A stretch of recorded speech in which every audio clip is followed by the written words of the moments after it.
You got it locked on Roadium Radio. Due to circumstances beyond anyone's control, Dr. Dre is in the motherfucking house. So right about now, and I say, yo Steve, are you with me? ICE, are you with me? Here's a little something about a nigga like me that never should've let me buy tape from Steve. Ice Cube would like to play dope shit mixed by Dr. Dre. Since I was a youth, I like COMPTON. Now I like the motherfucking Roadium. Buying a tape or two, that's what the hell I do. You don't like Tony A? Well, fuck you, this is a game, and I'm in it. Ice Cube will fuck you up in a minute with a right, left, right, making you sick. And then you see Tony A is on the mix.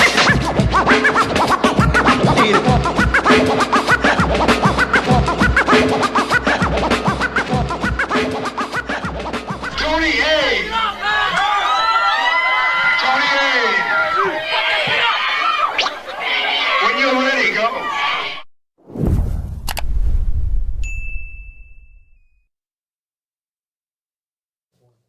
Welcome back, everyone, to Roadium Radio, episode 275. And I want to thank everybody on the live chat, everybody who's tuning in, everybody who just finished watching the game. I don't even know who even won. I believe it was KC and Tampa Bay playing tonight. And by the way, the Raiders won. I'm not a Raiders fan, but I want to congratulate you guys because I was hoping for an 0-4 for you guys. I really, really was, but my prayers didn't work today. Okay, so maybe next week you guys will lose against KC. Most likely you guys will. Anyways, all right, you guys. I got some minor announcement before I introduce my very special guest of the night. I have Freaky Tales this Friday, you know, the month of October. Freaky Tales, the paranormal podcast where we talk all that ghost story, spooky, conspiracy bullshit, okay? So once again with my co-host, Marvelous Inc., so I will see you guys on Friday at 8 p.m., okay, so be ready for that. And make sure you guys subscribe to Marvelous Inc.'s YouTube page, Marvelous Minds. Is that with a Z at the end or an S? With a Z. Minds with a Z at the end. So Marvelous Minds, look him up. I told him not to go live until he at least hits 10,000 subscribers. We're halfway there. We already got 5,000 ready to go. So make sure you guys subscribe, tune in, like, comment, share, all that stuff. So other than that, if I have anything else I want to remind you guys of or announce, I'll say it during the show.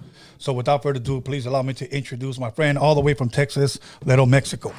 Hey, what up, man? What's up, brother? What up? You know what? I heard you were here Friday, if I'm correct. Yeah. We had the album release party, man. Okay, how did that go, man? It went great. I call it Cali love.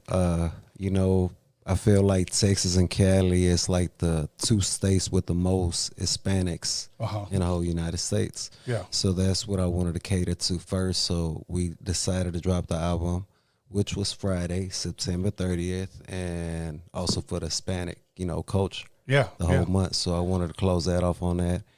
And next week we in Houston. That'll work, man. That'll work. I'm glad you're doing it. I'm glad you decided to come by and pay us a visit. Now, today is Sunday. It's usually football for me. Are you a big football guy? Nah, I'm more like a soccer, you know, the Mexican. I watch it, though. I like watching it. If you had to pull for a team, who would it be? The Houston Texans or Dallas Cowboys? And don't lie. Oh, you know I'm rocking with the Houston Texans. Oh, man. See, I thought we could be friends, bro. See, 'cause look at that. This is my team. I see that. Here. I see that. Okay, that's we cool. real big with the Cowboys, though. It's like I feel like they had the best players, though. As far as like home, I'm rocking with the home, like the Astros. But the best players, yeah.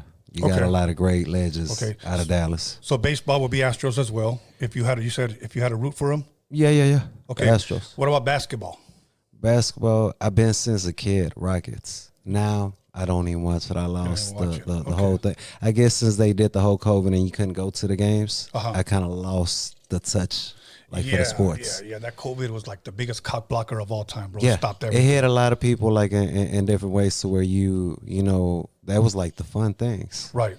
Like even my daughter loved going to the basketball games. That's dope. So it's like that's where you could like enjoy yourself. Okay. And don't have to think about, you know, you watching the TV, everybody's bothering you. Yeah. So it's a different zone being in the actual game and watching it. So right. Okay. I love it, man. What's your soccer team? Donde las Chivas or America or? Growing up, it was at an America. That's what we was watching. I'm from DF, so we was watching America. But my father, my sister dad, He was more into the Chivas, so it was both for me. Like, all right, I'm the more best of into both worlds. I'm more into the Mexican selection, like the FIFA. That's what I was in. Like both of my parents are from Mexico, okay, but here I was born here, and over here it's like diehard either America or Chiva. Oh yeah. You know, so for me to hear that somebody was raised with both, you know, it's kind of like, wow, that's weird out here to hear that. You know. Yeah. So now, who are you going for? America or Chivas? I would probably say Las Chivas because that was my dad's thing. Yeah, that was like I feel like those were the underdogs. Yeah. America was like everybody rooted for them. They was like the popular ones. Yes, you know, yes. so and now in LA we got Galaxy and what's the other one? LAC or LA something. But I like to keep up with the Galaxy. Yeah. They Okay. dope. Okay. Yeah, Now, do you still watch soccer religiously or no? Yeah, like right now with the whole like the last game that I watched was the Mexico and Colombia. Okay. Yeah, I was hoping we was gonna win. It looked good in that last goal. There was. You know, man, as much as I try to watch it, it's fucking hard to watch it. Yeah, you gotta like really be into it, like baseball. I've never been to a game in my life. Yes. Oh, really? Never been to a game like at all. And I want to go, but I gotta like everybody that I know that goes is like you gotta have patience for that. No, you really do. But it's better, at least in person, than it is on TV. Because on TV, I'd rather watch paint dry. Okay. Honestly. Like, that's how bad it is. But anyways, other than that, man, you know what? Where originally are you from? I heard you mention Mexico. Were you born there? Yeah, DF. Okay. Yeah, Mexico City, basically. Okay. And how long were you there before you moved to... My whole childhood. I was out there my whole childhood, my whole family, everybody, you know, shout out to the whole, you know, toda mi gente allá en México. Ya saben, representando. And it's just basically I kept like back and forth, and then I stayed out here for a lot. And now I'm planning to move back out there, like to the city with the music. Really? Like to live or just have a crib to live out there for like I want to do at least 6 months to a year and see kind of where it goes. That's what I'm catering to, the whole Spanish. I feel like we got that.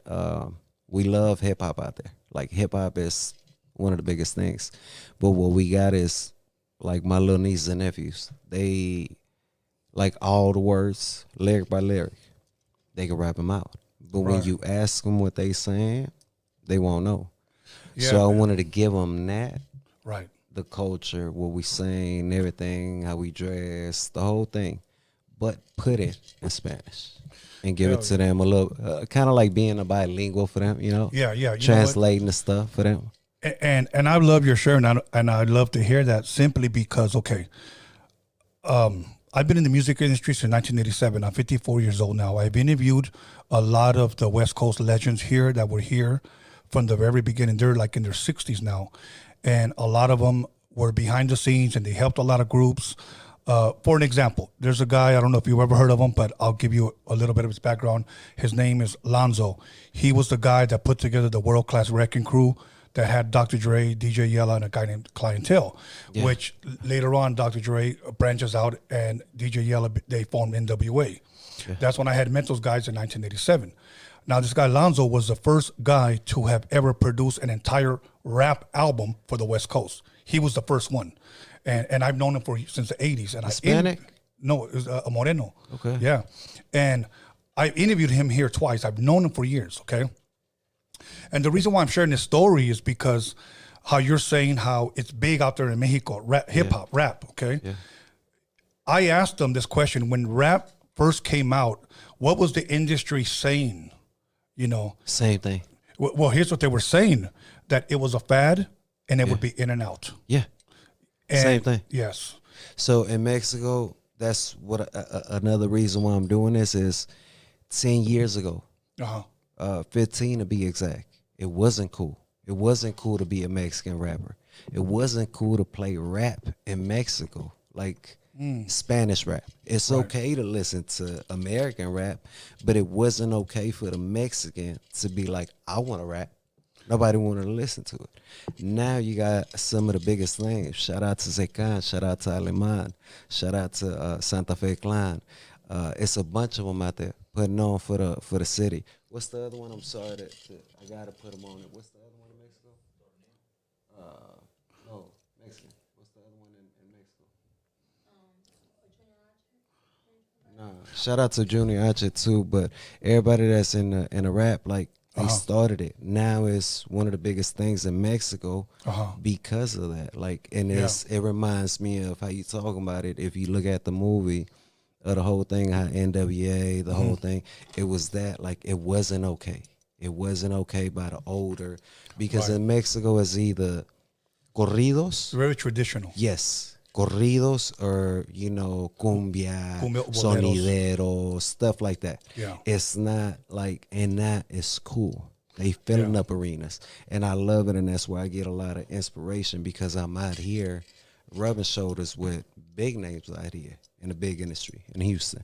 So it's like the reason they accept me, the black community in Houston, Texas, everywhere I go, because of how hard I plant the roots of Mexico, that I am Mexican.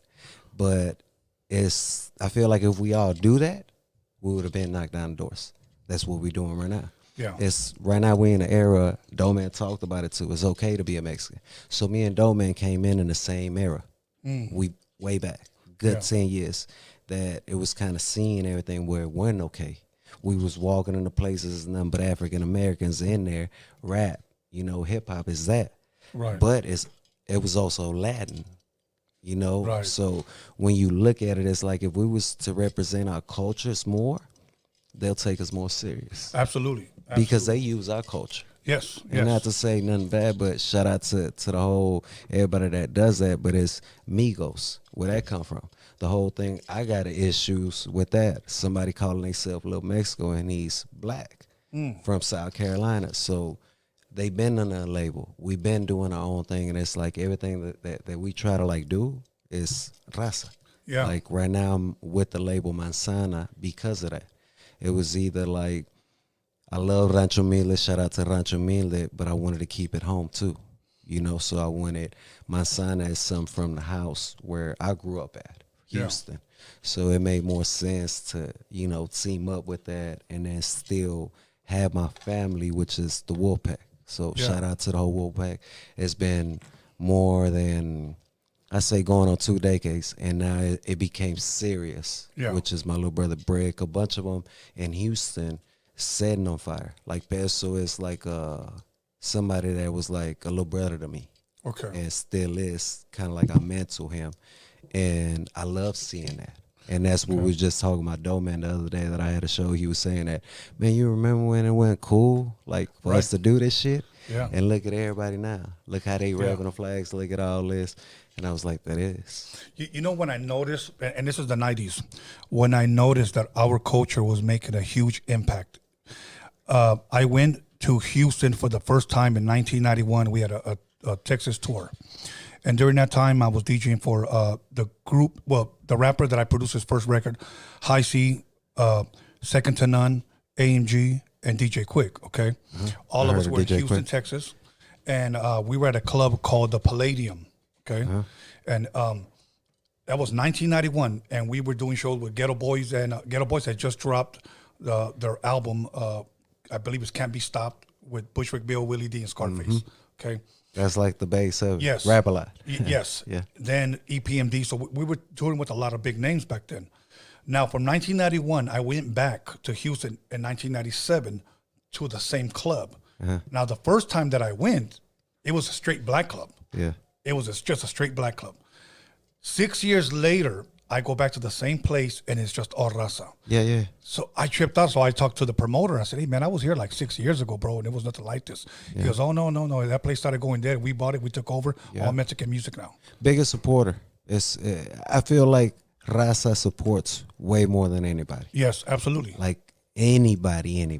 I don't, and not to speak bad, but it's just... It's facts, bro. We love stuff like that. We would sit there and die for that shit, like for real. Yeah. And people, like, I want to represent that. So what I'm here for is representing that the Mexicans that want to be out here can't be out here because of legal reasons. And I want to rep for that. I want to be able to do songs with certain artists and be like, yeah, I'm gonna do a feature, but I'm doing it in Spanish. Yeah. To rep where I'm from and for them. And what I speak about is that, like, the whole thing, because I don't have an accent on either or. So I could play with both of them, and I feel like it's a major gift for me to speak Spanish and be able to do the music to make sense. And Spanish is a lot. It takes a lot. Like, Dope. I can't just go on and be like, okay, I'm going to just, freestyle this shit and press record. I can't do that. I wish I could. Okay, so from Mexico City, if I'm correct, you went to Houston? Yeah. I went to Houston. Why Houston out of all places? I don't know, man. My mom, it's crazy. We were supposed to go to New York, and I guess it was too far, so we chose, my mom, they chose Houston, and I guess it was a blessing in disguise, because, I learned a lot, and then top it off, like, we get raised in a black community. My mom didn't know better. So we didn't know where we were supposed to land, none of that. Right. So that kind of like how I learned, it's funny, I tell a lot of people this, how I learned the English was listening to like the hip hop station out there is 97.9. Wow. I would listen to that and watch TV with subtitles, the shit that I like watching. With subtitles, that's how I would learn it and being around people.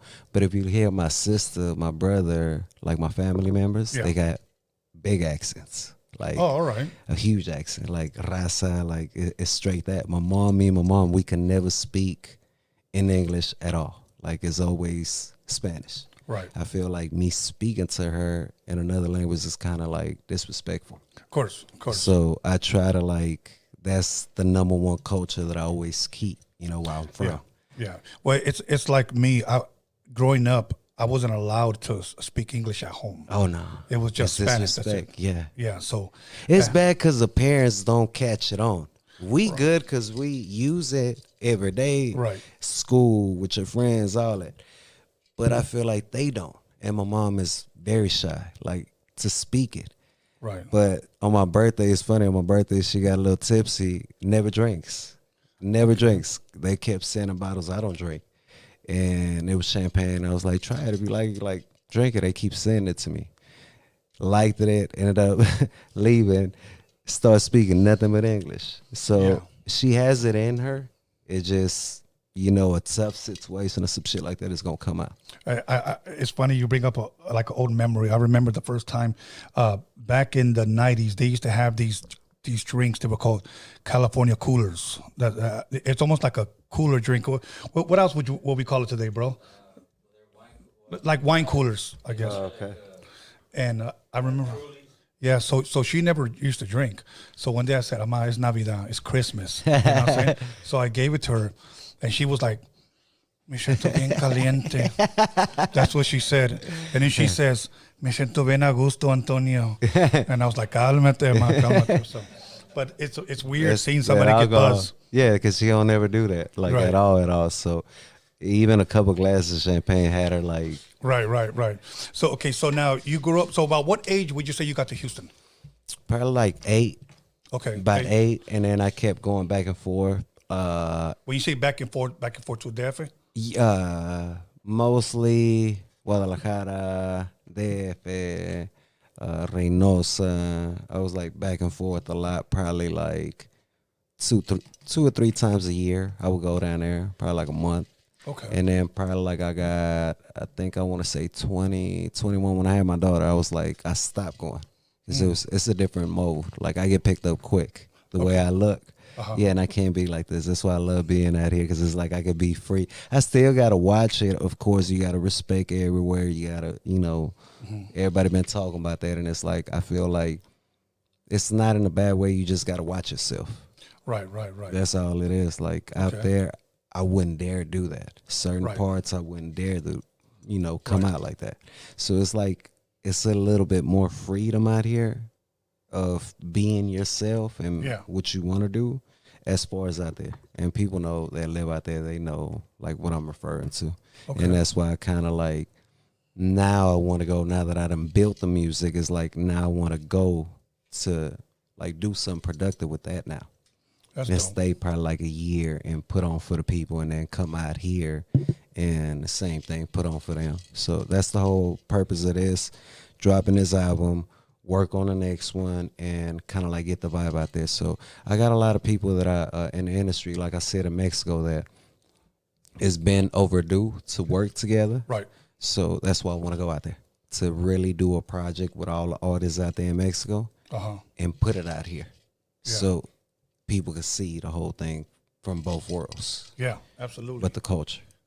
Growing up in Houston, you said like from 8, you said you would go back and all forth. All the way to like 21, and then I stayed there, and then I came out here to Cali in 07 all the way to like 09. San Diego, LA, the Bay, just running around. Okay. Trying to find it. I ain't like it. Okay. It was like too much politics. Yeah. So where I'm from, Houston, growing up out there, it was like, it's no politics. Yeah. It's a Democrat state. So coming out here, it's like, you can't do this, you can't, and I would get checked by the clothes that I would wear. So that's why I wear certain colors like this, to where it's, you know, loud, neutral. Right. But I can't pick a certain color, because that's when I started learning. I used to love red. I couldn't go to Cali, LA especially, wearing red. Yeah, okay. Let me speak on that really quick. Okay, it was more, I lived through the whole crack epidemic and the whole gang epidemic. To me, at least in my opinion, the 80s were worse than the 90s. Okay? Yeah. And I'm talking about out here, okay? Yeah. They were worse. I mean, the Crips were blue. They were all blued out. Yeah. The Bloods were all red. And then it leaked a little bit into the 90s, to the mid-90s, okay? Now, 91 in Texas, one of the questions that I was asked when I went to Houston was, because I was just wearing neutral colors. I was just wearing black and white. You know, some black Ben Davis and a white tee or something, okay? Yeah, that's like cholos out there. Yeah, exactly. Yeah.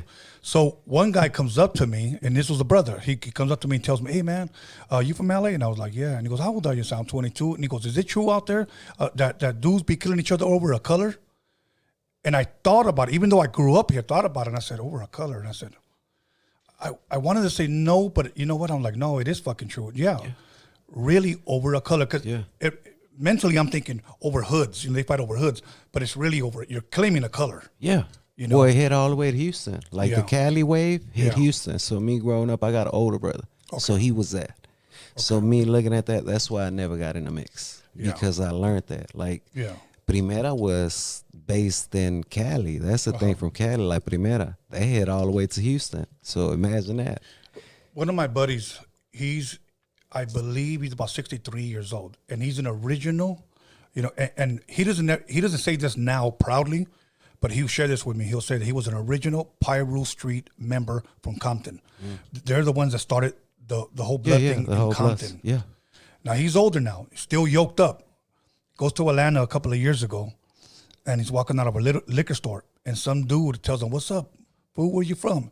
And he said, "Where are you from?" He said, "This is Pyru in Atlanta." Oh yeah. So he said, "What do you mean, Pyru? Because that's where he's from." Yeah. You know, and this is Pyru, fool. Yeah. What he tripped out on, being an older man now, that what they started landed way over there. Landed way over there, bro. Yes. So me growing up, that's why I didn't grab it, because you had all that. So I was seeing them getting shot at for color. And like, I'm from Mexico. So even my older brother, them telling me, I was like, no. Like, no, I don't. Right. I don't want to do that. And I'm seeing y'all like go through it. Yeah. So that's why I always I always respected though. Always, because whether I like it or not, whether people like it or not, it is the streets where we come from. Yeah. If I'm representing the streets and that's where I come from, I done seen all that, but I respect it to the top. Yeah. I don't knock nobody for their beliefs. I don't step on nobody's beliefs or be like, oh no, I don't like y'all because of this. That's not me for me to do that. Right. If I'm not in that. Now I feel like when they down, they down. Now you got old people that they done been in it, but they done changed their ways because it done got watered down so bad. Yeah. Like you said, his neighborhood, his gang that he created, they created, landed somewhere in the States that it's not the same though. Yeah, it's not the same, yeah. You will never have the same rules, the same morals, none of that. And that's the whole thing that I always seen coming to Cali. So I respected it. But the love that I get in Cali is like, I wouldn't trade it. Like I could go to New York and I don't feel the same. I'll spend a week and I'm ready to go home. I don't give a damn if I got bookings. Right. Here, a week is like, shit, I gotta go home already? I don't want to go home. So it's like you feel it. You can feel it. So there's like the closest that I would call this like it be home, it be Cali. Okay. Like I fuck with it.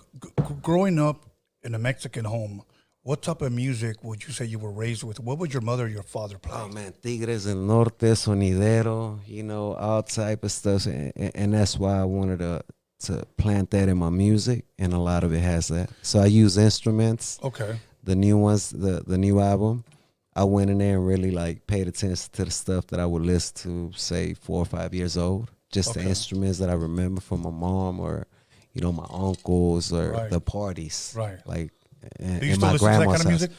Yeah, it makes me, go back to it. I sing it still word by word, and I got my days where I just go in the memory lane and it takes me back all the way 5, 6 years old. Yeah. So I've been love music. I knew I had something to do with music, but never knew because I was so like, no, I don't like cameras. Being from the streets, I don't want to be in cameras. Right. So how old were you when you first got introduced to the music? To rap. And do you remember possibly the first song that you heard? Of course, mine was Rapper's Delight. I was in 6th grade. I want to say the first, everybody kept talking about it. It was kind of the Ghetto Boys. But for me, like what I fell in love with, and this is crazy because it was SPM. Okay. Like SPM. It's the one. So my brother used to listen to him and E40, right? E40 was from Cali, and then SPM was doing like some. But they both sounded the same. They were rapping like the same thing where they were from. Right. So that's like what I started listening to. But then I stumbled up on like UGK. UGK kind of the whole Pimp C, Bun B. It kind of like it changed the Southern style of music. And then that's when I fell in love with it, like actually being like, damn, that's what I want to listen to. Right. And I was probably at the age of 10 going on 11, that I was just like, okay, because it was, before that, it was nothing but Spanish. Okay. I just knew Spanish music. Yeah. But then I would hear everybody about Biggie. I remember the Notorious B.I.G. Yeah. When I hit middle school, everybody was talking about it. Yeah. And then they did the Pac. So then that's when it was kind of like, okay, who you rocking with, Pac or Biggie? Who were you riding with? Pac. Okay. I'm a all day Pac. Like I even at 16, that's how crazy it is. I already covered it up, but I had Thug Life on my hands. Really? So my mom went to, she got sent to federal prison, no dad. So I was kind of like being on my own, my little sister, and I read the book. He died, I read the book, and it was kind of like a lot of people take that word in a bad way, Thug Life. So that's why I even took it off and covered it, because now the definition of it is, you're just a bad person. Yeah. Many times throughout the years, we'll redefine the words. There you go. And the definition of it done went so raw that I didn't want to represent that. Yeah. And but it's crazy at 16. So imagine. What was it about? And I have a point to this question. What was it about SPM that intrigued you, that you kept listening to him? Hillwood Hustlers. So Hillwood Hustlers. Whenever he came out, I remember my brother. I stumbled up on it with fucking cassette tapes. Right. He had the little cassette tape, and I remember seeing it, and I stole it from my brother. I ain't like borrow it or told him to see it. I just stole it. I was like, I want to see what this shit is. So I had a little Walkman and I would listen to it. And once I started listening to it, I was like, oh shit, it's what I'm listening to. It's kind of like listening to UGK, some Pac shit, something, but it's shit, he's Mexican. So the whole time I kept waiting for the Spanish. Oh, okay. For the Spanish verse or some shit to do in Spanish, and then that's when he brought out Lil G. So Lil G was the wetback. For us, I fell in love with that. Right. I fell in love with that, and that was like the whole thing. To this day, me and Lil G were like okay, he's proud of the shit that I'm doing now. Who would have thought that? I looked at that. So the Wolfpack, where it's a blessing. Like I take this serious when people. out there in Houston or Texas, they call us the new dope house. So basically, the Wolfpack is the new where we Latin. Right. We're plugging up with the streets. We got, connections with everybody. Like, they tap in the city and they come fuck with us. So feel safety and all that as we've been out there. It's crazy when it comes to the whole SPM story. And the reason why I bring it up is because I've interviewed a lot of rappers from out here, okay, that off camera, and I'll never give them up, but off camera, they told me they were SPM fans, okay? But because... Don't touch the subject. Because of the subject, of what he was convicted of, they will never play it publicly because of the politics out here. True. And that's what I feel like, politics out here. This is what I feel like. I feel like these type of things like interviews, podcasts, stuff like that, they're confessions. And people don't realize that. It's like going to court and you saying some shit. It's already on a record. Right. So you can't go back and take that off and be like, well, now you got another story. You see what I'm saying? So it's like stories like that don't add up. So I really, honestly, I don't like doing podcasts. I don't like doing interviews. I just saw the shit and I go with my heart. Right. My spirit. And my spirit and my heart tells me, yeah, you can ask the manager. I turn down a bunch of them, or I'm like, hey, see what's up with them. But when I feel it in my heart, I'm like, I'm gonna go rock and roll. Awesome. And it's just like how we talk right now. It's natural stuff. Right. I don't like when they hit me with the list. That's why it's like certain things like that. It's like, and then they want to get into other people's beef that I ain't choosing sides. Yeah. And don't ask me about that. As far as like his paperwork and his legal stuff going on and all that, I don't mix myself with that. Right. I don't know nothing about it. So for me to speak even a subject or talk about it, it's dumb because I don't know nothing about it. Yeah. But as far as like an artist, hands down. Okay. Like hands down. Yeah, and that's what a lot of artists would say about him off air. On air, they just wouldn't. I mean, everybody got their personal stuff, bro. Right. Everybody. Let me give you just asked me about little bros. Right. They got their own little thing going on. But if you hear the stuff that it is, you're like, what's going on? So everybody and their mama got their stuff. Right, man, we ain't gonna go too far, but look at R. Kelly.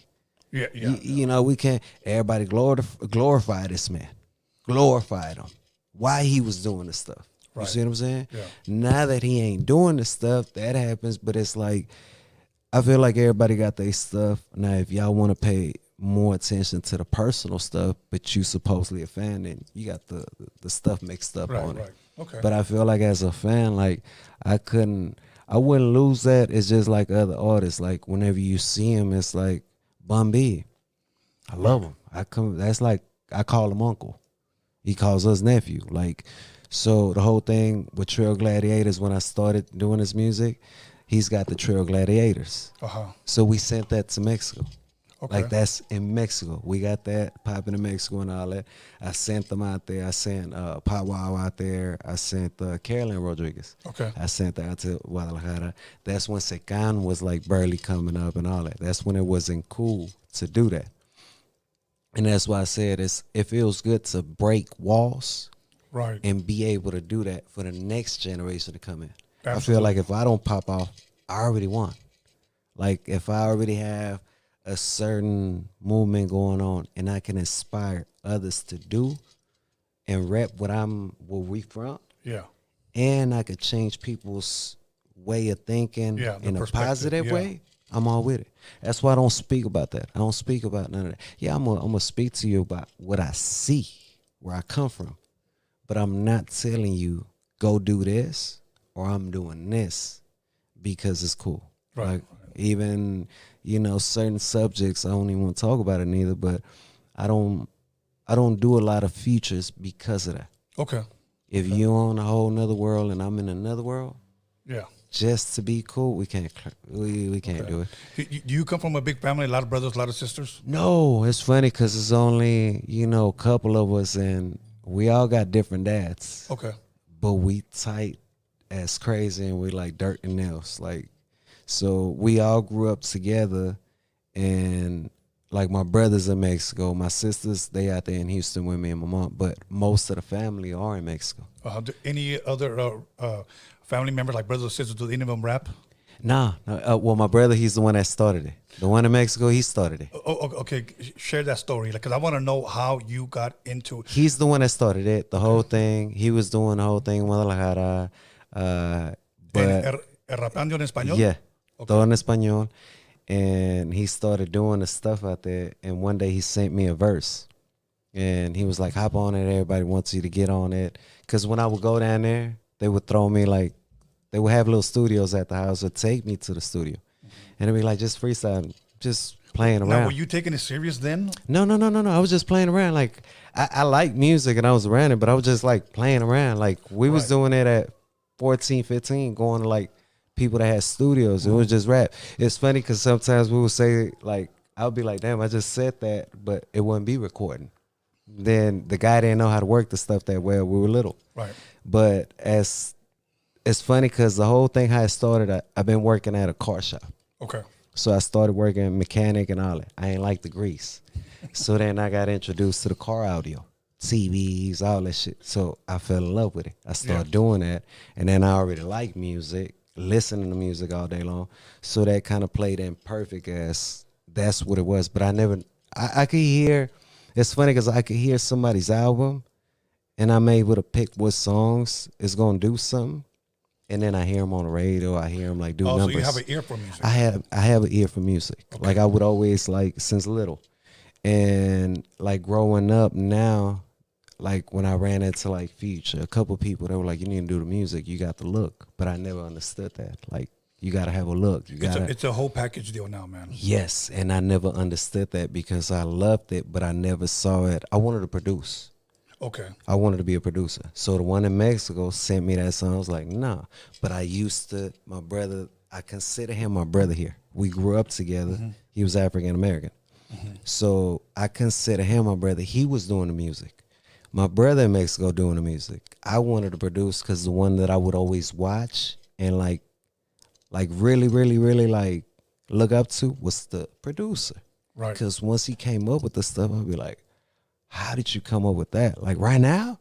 Like he'd start playing around, start humming, doing this, doing that. Next thing you know, it's like the craziest of the craziest. So when I learned that, and then they sent me a verse, so who I recorded it was with him. I was like, hey, my brother in Mexico sent me this thing. I kind of wrote something like I'm going to record this part. Can you record it for me? Yeah. He's like, yeah. So I went in there and then I came out and he was like, you need to do music. If this was your first time, like, you need to do music. I was like, get the fuck out of here. I was, in my head, I'm like, nah, like, this is not me at all. Yeah. So I sent it to Mexico and everybody was like liking it. Then my brother, one that was doing music, the producer kept telling him. So one day he's like, start writing something, you getting on this song. And I was like, no, I'm not getting on no song. We in the studio. I love going. I love watching it. But I never thought, okay, I'm going to rap. And I don't consider myself a rapper at all. I consider myself an artist. An artist, okay. Yes, not a rapper. I don't like Beso. I like some of my people, Brig, a bunch of them, they can rap. Cap G, great rapper. I had Cap G. Great rapper. Like, to me, hands down in that lane, creative as fuck.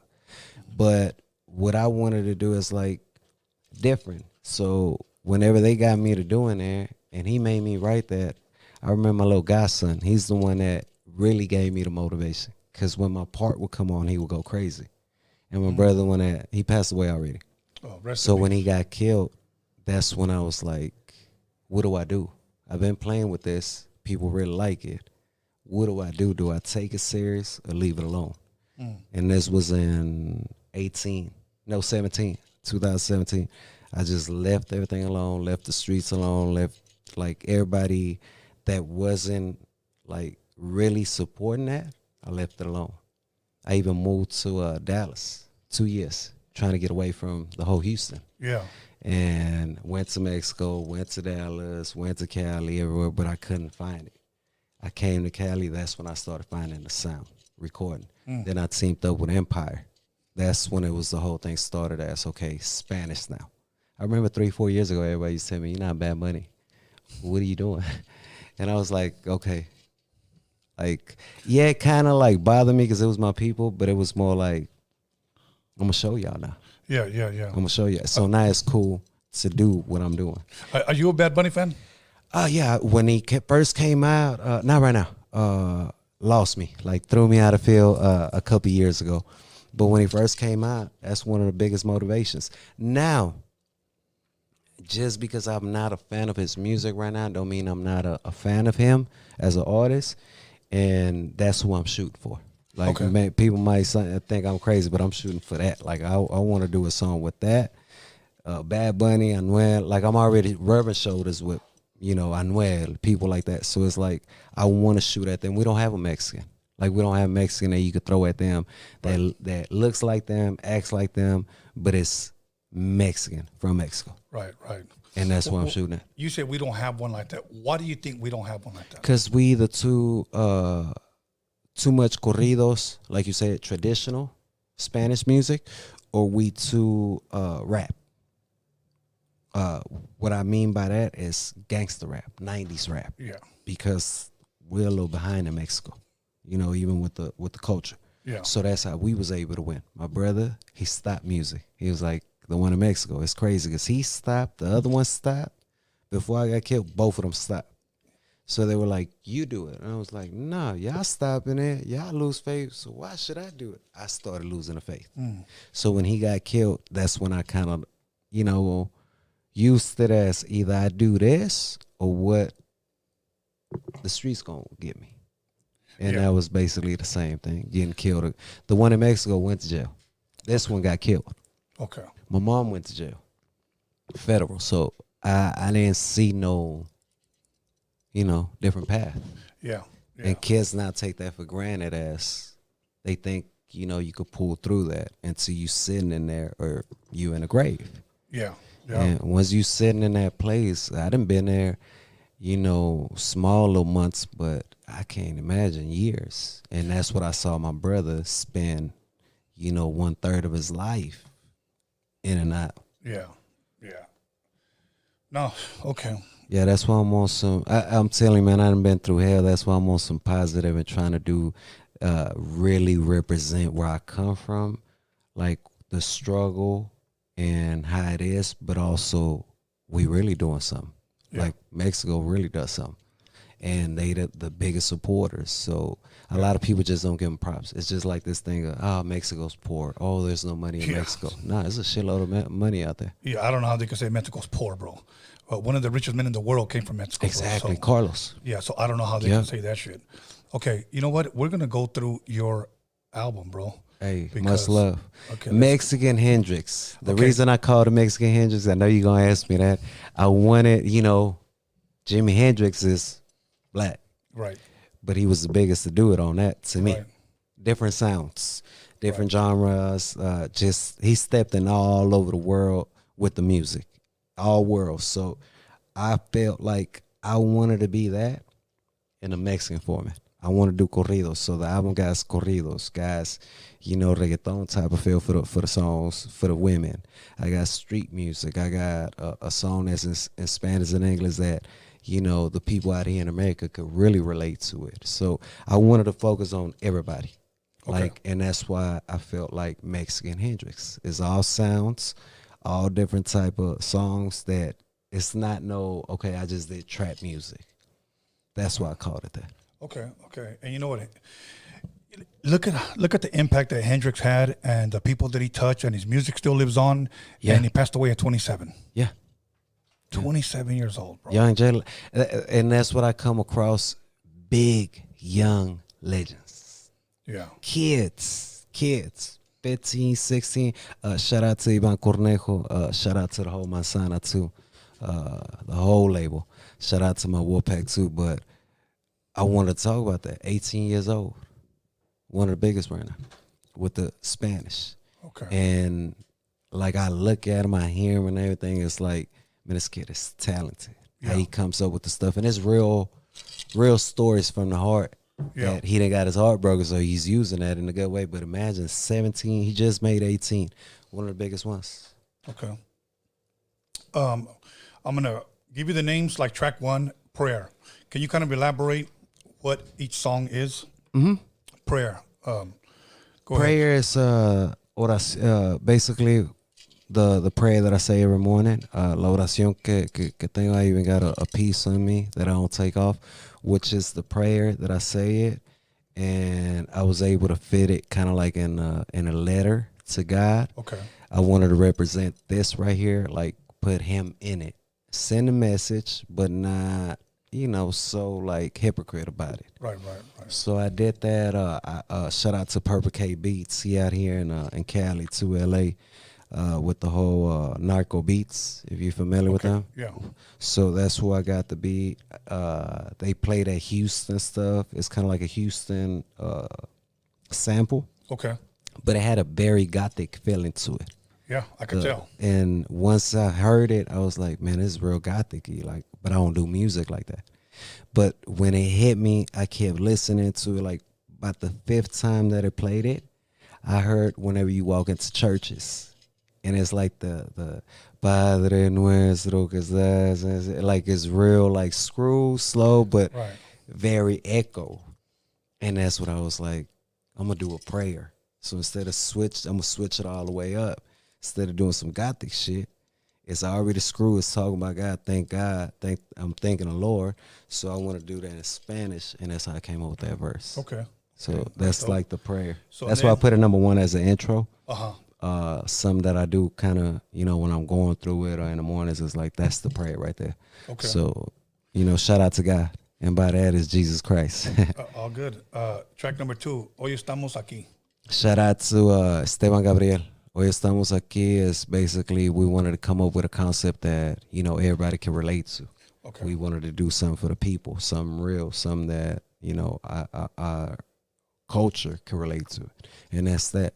Hoy estamos aquí, mañana no está prometido. So it was kind of like that can happen to everybody. Even though we got money, and that's what we wanted to talk about, that even though I got money, or that's what he was talking about, but what I was talking about on my verse is kind of like we go through things in life all the time. You could take it in a good way, you could take it in a bad way, or you can make the worst out of it or the best out of it. Right. And then I speak on how they always try to do that to me, of try to, you know, kill me, send me to jail. My whole life was that, trying to beat the odds. Okay. But speak on it in a real way to where people can relate to it.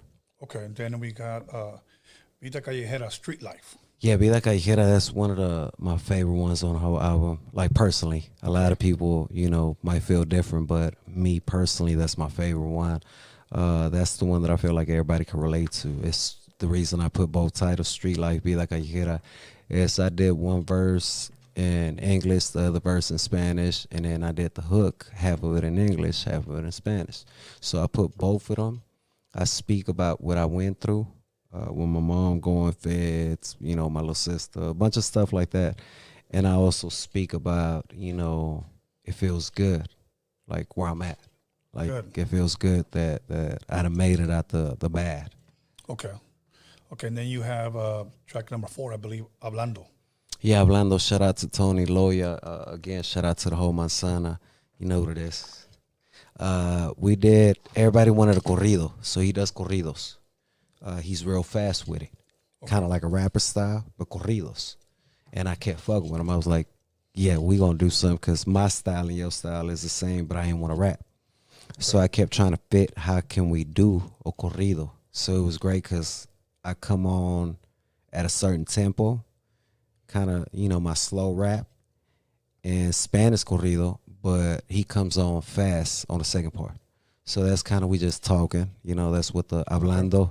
Basically, we just talking. It's kind of like a freestyle. I wanted to make that kind of like a freestyle. You know how we just do freestyle? Like I go on and then boom. Right. Like off my last word, you got to catch me on. Right. So we did that in Spanish, but in a corrido way. Okay. So involved the rap, and then it has the little, like instead of just being a guitar, you have the 808s behind it, hitting every you know, certain bars. So you still got the little funk of the 808s, but it's a corrido. Straight guitar. He played the guitar too. Shout out to again Tony Loya, man. Super talented. Then we have MLQ, Mexico Lindo Querido.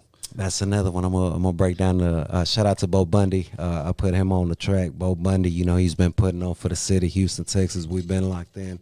But the story behind that, that's another thing about the culture. So out here in United States, you know, the African American, every city they got MLK, Martin Luther King streets everywhere. MLK is big out here in the United States. It broke a lot of things for us, the color people. So what I wanted to do that is put that in my own little flavor and call it MLQ from Mexico, which is Mexico Lindo Querido. Right. So the same slogan, same thing, but just instead of the K, the Q, and Mexico Lindo Querido. And that track, I'm talking about, you know, real Mexican culture, real what Mexico represents. And Bo Bundy was able to hop on that too. So that'll work, man. We have the best food in the world. Exactly. Okay, probably not the most healthiest, nah, but we love pork. I mean, we can't get healthy. We got some super healthy. We just decide and choose not to because it tastes so good. It tastes so good. Yeah. Okay, cool. Okay, nadie nos quiere. Nobody likes us. Yeah, nadie nos quiere. That's another thing that I feel like, you know, the whole Wolfpack, the whole Manzana, like, I feel like the more you work and the more you get, like, put on front page or put on in the front, everybody hates you.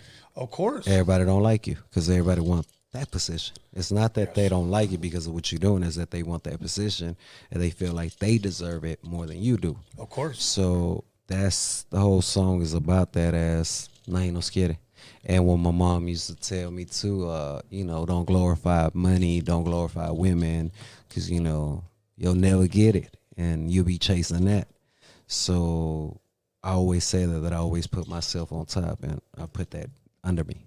And, you know, it's just the right little things that I talk about are about, you know, the whole Wolfpack, what we on. But that's like the thing that I wanted to send a message, like, now that I'm working harder, I'm just working. But now that I'm working harder, y'all don't like me. No, you know what, man? The more you win, just double the hate, bro. Yeah. It comes with the whole territory, and if you're not willing to put up with it, then you can't come in. Yeah, you're not willing to. You're not ready to be successful. You don't want to go to the top. Yeah, if you don't want to be at the top and be taking shots all day, then stay at the bottom. Stay at the bottom. Okay. Yeah. In Miami. In Miami, shout out to Tony Loya again. That was kind of like, he came up with the concept. He that's like totally different than what he does. But I guess it was okay for me to bring it out too. So we kind of both stepped out of our comfort zone, our whole, what we do, and we just did it. Okay. And once we asked, we both were like, nah, we didn't like it. But now it's like one of the top ones getting streamed. My son liked it, so we was like, fuck it, put it on the album. But it's kind of like a little story of chicks. We talk about 1942, partying, you know, something for the ladies. That'll work. Okay. This one's probably something for the ladies too. Diablita. Yeah. Shout out to all of them. You know, I feel like all of them, they got that evil side. That I don't care how good they all got that evil side, you know. Okay, let me ask you a fair enough question. Yes or no? Do you like toxic women? Nah, I ain't gonna lie. I'm ready to like get the fuck away from her. I'll run. Hey, bro, you know, like I'll run the fastest I can. I've asked rappers that question, nah. And here they don't just say yes. You know what they say? Fuck yeah. Nah, I feel like you a toxic motherfucker if you say that. Like you worse than them if you say. I just don't like the drama. I can't stand the fucking drama. Well, I think that's what turns them on. It probably releases endorphins. I mean, well, it's just like women though. Women like that whenever they, you know, getting handled, getting talked a certain way. It's like they like that. But to me, it's like, why? If I'm talking to you nice, why I got to talk to you raw for you to understand? Right. Same shit I just said but in a nice way. Some like to be talked to like that. Some. I'm gonna tell you why. Well, yeah, that's what I'm saying. The toxic motherfuckers, they like that, and then the toxic guys, they like that because it's kind of like, I'm gonna be real with you. I don't like. I've been on my own since a kid. Okay. Like, can't nobody like run me. My own mom couldn't do it, so I feel like I don't like being ran, and the toxic ones is either you do what they say or it's consequences. And I feel like, man, I ain't with that shit. Right. We ain't little no more. Like, yeah. And certain men like that because they feel like, you know, they got. I feel like they got mommy issues. See, I ain't got those. You know what? I ain't fucking with the mommy issues. Like I love my moms and we're like dirty now. So I feel like that's kind of it's the same thing with the issues. Everybody go through it. I see it with my daughter. Okay. Like I said, I spoke on it earlier. I've been on my own.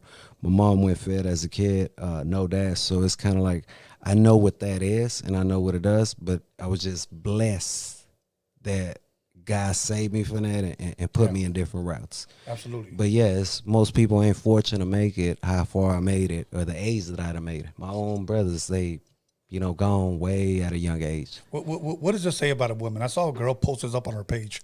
She put, don't yell at me and tell me what to do. It may turn me on, but I'm still not going to do it.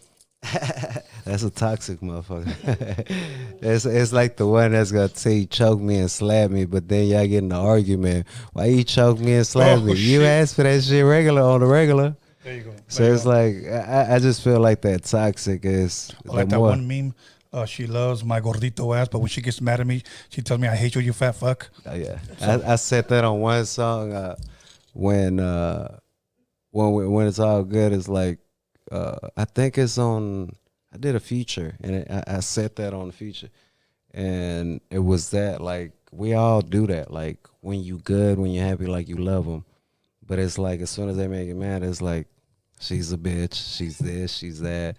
I feel like everybody does it. You can't be around a person too much. That's just we humans. Yeah. We just fuck up. Like that's just the natural thing. Like you around that person so much that everything starts like clicking about them. Right.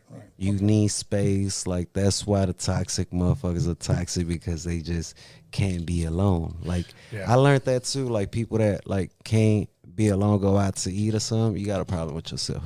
Yeah. Okay. Like if you could go out to eat by yourself, chill by yourself, like quiet and like peace and just relax, you ain't the toxic. You know, toxic. You might have some bad between but the motherfucker that just constantly like gotta be around people, but is always fighting with the people that they around. It's like I never understand that. I never understand that either. I like eating breakfast by myself. I like eating lunch by myself. I go to places by myself. Yeah. I'm antisocial like crazy. I guess it's the new era. Yeah. And I always say that. Like if you older, like 80s, 90s, you ain't fucking with that. Yeah. Like, so Diablita, it's a toxic. Yeah, that's like the toxic. That's like the, you know, but we all fall for it. I done been a victim of it because this is too good or that's too good or Can this, you tell us that. a story? Nah, we're just gonna get. I mean, it just I didn't. That's something that I wouldn't do. Right. It's something that I wouldn't touch and talk about. But I felt like again, Hendrix. Right. He did everything. Right. Women, everything, and kind of talked about the real secrets that he had, and that's kind of like one of my secrets right there. That's kind of like okay. You know, she's toxic, but more like in a bed, like Diablita, like because they all turn into the devil, like because we all fall for that. Like you know, they say that a lot that the women and the devil is a woman in disguise.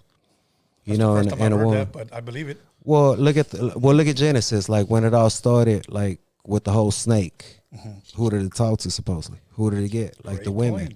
The women. So I feel like even back then, like the angels, they were mating with the women, the human women, and that's how all that was created. So I feel like if that's been happening, that's been our weakness. And that's still to the day, because a lot of men will get set up behind sex and all that. They think they gonna go have sex and all that, and they get set up, robbed, all type of stuff. You hear it all on the news. So are women bad? Nah, hell no. Hell no. I'm just joking, bro. Let's get it like this. I feel like it's the smartest creature in the world. But it needs a backbone. They came after us. Right. So we have the protection, you know, the lead. Right. They follow. But if we fucking up on the leading, they fucking up on the following. And that's what I believe as a woman. Yeah, they're the smartest creatures. Just like if you get the right women, shit, you going to the top. You could do anything you want to do. You're going to the top. Yeah, you could do anything in the world you can accomplish yourself to. But if you got the fucked up one, where you going? Straight to the bottom. You could be at the top. Yeah. They could be a millionaire. But take me here, let me take me shopping and take me focus on the material shit versus growth Right. and wealth type of stuff, you know. So I never knock women. I speak highly of women. Yes, I come from a mom, know that. So a woman that taught me like real shit, and that's like if you heard she went to the feds, you know she ain't no joke. Right. That's the one that told me keep your mouth closed, all that. So that's why I spoke on that as in a good way. So the Diablita is in a good way, like the toxic, the bad, but in a good way. Okay. It's not you just a bullshit person. Yeah. Okay. Then you have the last one, Mexico Mamba. Yeah, so the song comes from again, like I use a lot of Mexican instruments or Mexican, you know, songs and all that, and that's with the Coyotes. I don't know if you're familiar with them. I interviewed them twice. So okay, so they got a great style, their own little wave, their own little style. We've been fucking around with each other for about a year or 2 years. So when I heard the song, by the way, if they're watching, much love and respect to those hey guys, bro. man, shout out to y'all, man. I put on it. We was gonna be tuned in. They missed the whole the listening party was kind of short, and they far. So what I did, it was an OC, and it was kind of far for everybody to come out. But shout out to them. They on number 10. The reason I did that, again, I'm speaking about the women in a good, respectful way and all that. The Latinas who don't love a Latina, right? So I spoke about that, but the ones that I felt like had that style, it's kind of like a dancing song. Super nice, super out of my element again, more commercial, but I speak about all the Latin cultures, all the Latin countries, I'm sorry. So it's kind of like shouting them out, all the countries. And I put them because I felt like they the only ones that could do that style, that kind of fast style, but in Spanish. So you don't really hear records from them in Spanish. Right. That's one right there. That's dope. That's dope. So both of them are on it too. So shout out to the Yotes, man. You know we're the wolves. Absolutely. So it's only right for us to link up. We the same species. Absolutely. Big Dog. Alex, since Norbert's on there, can you bring the tequila, por favor, y me da dos botellas? Okay. Anybody else want to drink? Shout out to the whole, man. I want to take it to shout out to the whole Cali, like the whole Cali. You know, it's too many cities to name them, too many little cities, but the whole Cali, I call it Cali love. I love y'all. Thank y'all for the support. You know, one of the songs that I did out here, I recorded in Cali. It's called La Salsa. I dropped it because it was speaking about the Houston culture, right? So I was thinking it was just going to be like a Houston thing. Right. Houston was going to like it. Man, the biggest supporters is Cali. And I'm only speaking about the Houston culture. So and that's what I said. I wanted to speak about it, but in a Spanish way. And they fucking with it. So everybody that like went and looked at salsa, thank you so much, because that was like a Houston thing, and y'all like rocking with the whole Houston out here in Cali. So much love. You see, my man got the Dallas Cowboys. So hell yeah, Texas all the way. I feel like Texas and Cali is the biggest Hispanic, and we could connect them. Let me take that back. We're going to rock all the way from Cali, Arizona, New Mexico, and the whole Texas. I feel like that's ours. That's us. And by me saying that is all the Hispanics. Shout out to all the Hispanics all across those states, you know. That's who I'm doing it for y'all, and the whole Mexico, the whole Latino culture. That's who we rocking for. Para toda mi gente. So we don't take a shot. I don't even drink, but it's only right. The Mexicans, we taking shots. Oh, yeah. Un tequilazo. Okay, we're going to take a shot. And then we'll take some phone calls. So shout out to my dog, Doe Man, too, because that's another one that plucked us up together, too. Yeah, you know what? I'm trying to remember who else I had from out there, bro. Yeah, Doe Man, good dude, man. Okay, so let me put... Now, I sip on mine. I don't know if you want to sip on yours or take it straight to the head. They be taking, you good right there. Wait. They be taking, see, you just gave me a drink. They be taking drinks out here, man. Y'all don't take shots, y'all take drinks. Okay, they've been pouring me shots. I was Come on, let's go. Let's pour a shot then. Let's go a shot. Okay, salud to a long and prosperous life, bro. Igual. Okay. Wait. Hey. Go ahead and put the... It's up?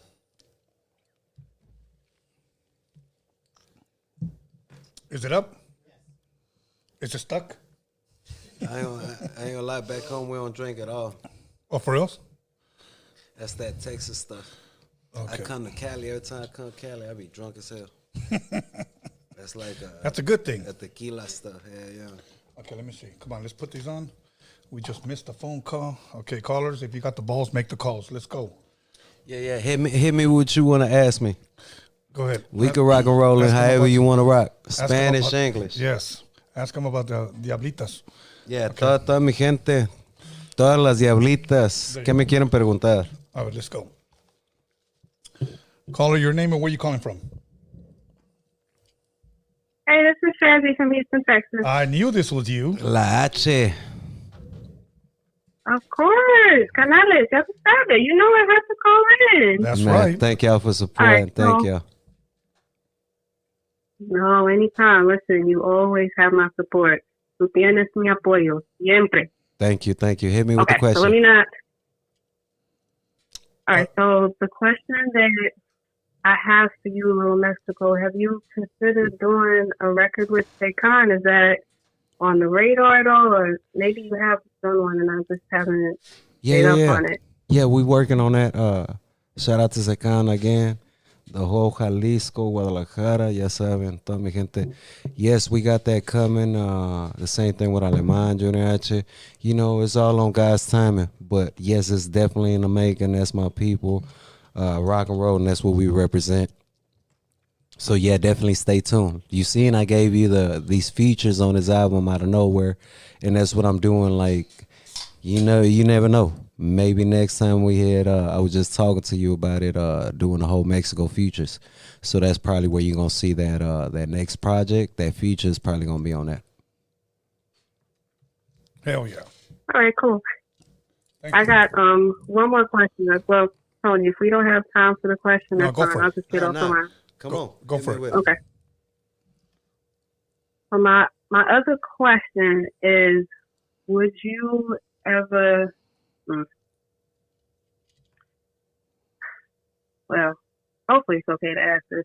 Would you ever consider doing music that's outside of hip hop, but it's still within the Latino market? Like right now, what's big outside of reggaeton is dembow. Are you familiar with it? That's that style of music coming out of the Dominican Republic, but it like sounds a lot like reggaeton, except it's the Caribbean. It's really shout out to everybody out there in the Dominican Republic. Yeah, I love Dominican Republic. Yeah. I love they sound. That's that's definitely that's the new trend right now, and I'm honestly convinced that it's gonna replace reggaeton maybe in like the next 2 to 3 years because of the growth. Yeah. You're right about it. You would do? Because it's kind of like it reminds me of that that house music, but for the Latin. You're right about that. Yeah, I'm definitely. You. Go ahead. I'm sorry. Go ahead. I'm definitely. Okay. That's the whole reason why we calling it Mexican Hendrix. We trying to step in all the lanes. I was just telling my brother out here that I don't consider myself a rapper. I consider myself an artist. I want to touch everything. Like I want to be able to do everything. I done did pop. I done did. I'm doing corridos right now, so I want to be able to step in all the lanes and be able to try that out. Dope. You might get some singing too. We might take some singing classes and hit y'all with a little singing. You never know. One last question: would you dabble into rock? Rock is more. I would do the Spanish rock. I love that. Okay. Mana. I grew up on that. Yeah, that's just. Yeah, that's. They were just playing it for me because again, from the city, Mexico City. That's like where they from.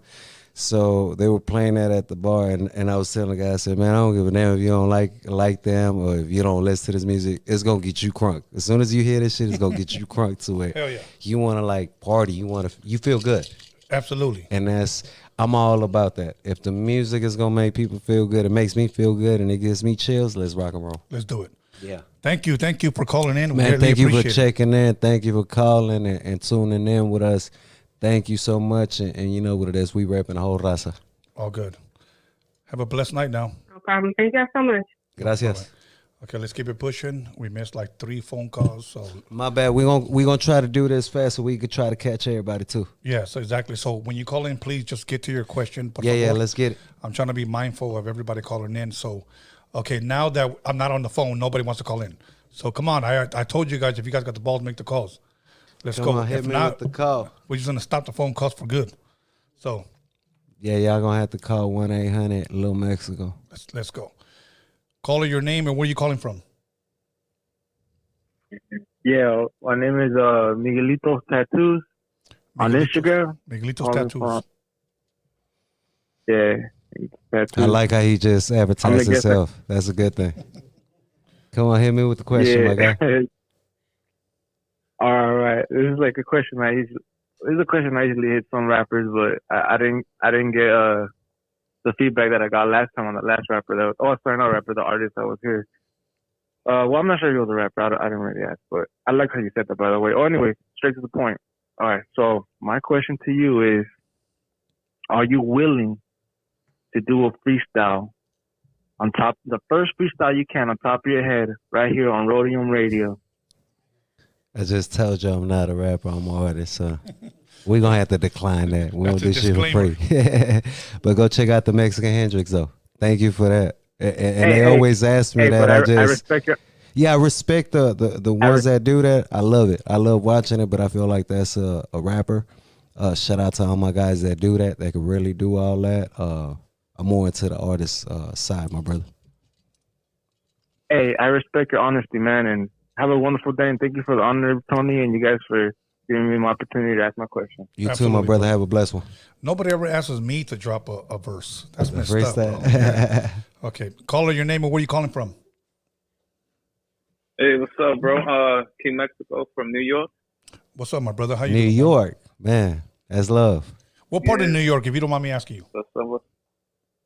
I'm from Brooklyn. Brooklyn. The BX. Brooklyn. Shout out to the BX, man. That's why I shot that Ola Narcos. I love BX. Shout out to y'all, man. I was fucking with y'all. Except the pigs. Fuck them. You already know, bro. Hit me with the question, bro. I just caught you live. Nah, I just want to give you props, bro. I just checked out your album. Man. Much love, my brother. Much love. Much love. What you think about that Mexican Hendrix? Yo, it's tough, bro. I can't even front. Like, that's why I was like, yo, let me just give you a call and give you your props. Man, thank you, my brother. Thank you. We work hard on that. We work hard on it. Yeah, stay tuned for the next one. Yeah, man. And much love, my brother. And then with that whole thing with the dembow, I could hear you on some dembow, and I could hear you on that drill, that New York drill. Yeah. Yeah, I'm fucking with that, my boy. Okay, yeah, so bro. That's the name of it. I'm definitely gonna tune into that. You the second one that's saying that. I fuck with it, so I'm definitely gonna do something because it's kind of like that rap reggaeton, but I like it more because the girls could just dance to it, and don't even see what I'm saying. And their hips don't lie. Yes, sir. But yeah, thank you for the flowers, my guy. Thank you, and put everybody out there in New York with that shit, man. Show them what that Mexico is. Hell yeah. All right, Sure Ahí estamos. All right, brother. Let's go. Let's keep it pushing. Let's go. Thank y'all for calling in. Y'all ain't gotta take y'all time, but thank you. Where are you calling from? Yo, where you at? right here in Phoenix, dog. Phoenix, Arizona. Phoenix, shout out to the whole Arizona. Phoenix, I fuck with y'all. We fuck around and be there this week. I'm glad you said that. Stay tuned for Cap G, Brick, and I fuck around and be there with them. Yeah. Hit me with the question. So, hey, quick question. So is there an STM feature coming or what? Hey, we talk. I ain't gonna say too much, but we talk. We stay in contact. We talk. He loves the shit that I'm doing, so you never know. I may hit y'all with something. Stay tuned. Yeah. That's all I can tell you. But yeah, shout out to him. All right, bro, for sure. Bet. Good luck at my brother for calling in. Gracias. Okay, let's keep it pushing. Let's go. I'm gonna wait. You want another shot, bro? Come on, bro. I told y'all serve drinks. I just took the half of the other shot. Two is tradition. I bro. spilled a little bit. Fuck it. Let's get it. Let's go. All right, let's go. Meanwhile, Don't hit me no drink though. Hit me with a shot. Okay, let me see. Right there. Okay, well I'm gonna do the same shit then. Yeah. Okay. I think that's what. Don't they have those lines for a reason right there? No, see, but you have to right go past the line. Nah, I think the first line is, "Hey, you okay?" Second line, "Hey, you fucking up." Third line is, "Hey, What's wrong with you? Okay, right now somebody just called unknown. Look, let me tell you something. If you're gonna call me privately, I'm gonna respect your privacy and not answer. Okay. Fuck it, let's get it. No, fuck it might be somebody talking shit. No, look at unknown. I ain't gonna fuck it. Why y'all want to post y'all number? No, that's a motherfucking hater. That's what it is. Yeah, that's what it is. I ain't gonna he give gonna you no want to fucking- know why I'm here or where I'm at. Or her. So yeah. You never know. Fucking Diablita. Hey, just go play that song. Si me conoce tu puta, ¿por qué todavía confundido? Nah, I mean. So, okay, look.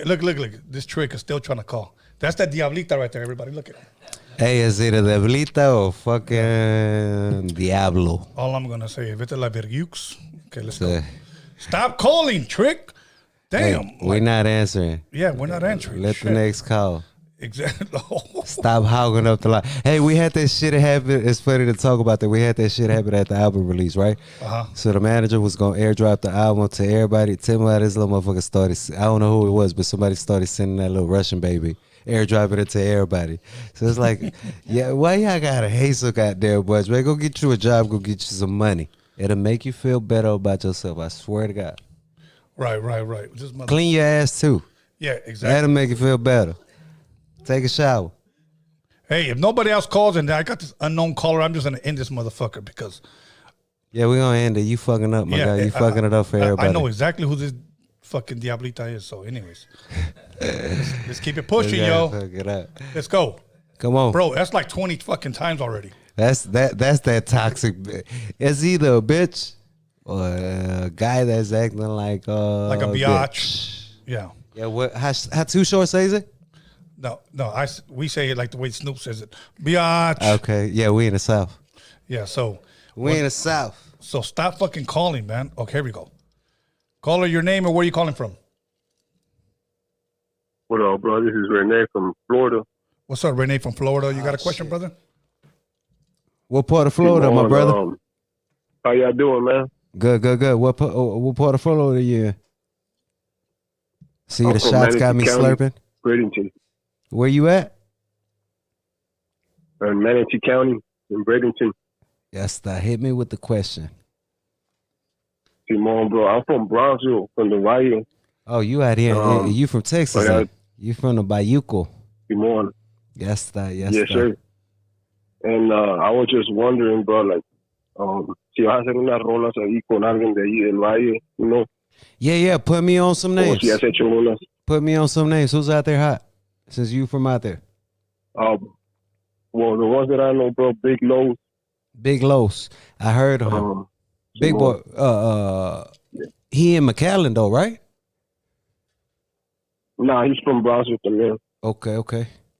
Yeah, we definitely got to make something happen. Nah, pero. Simone, bro, nah, pues.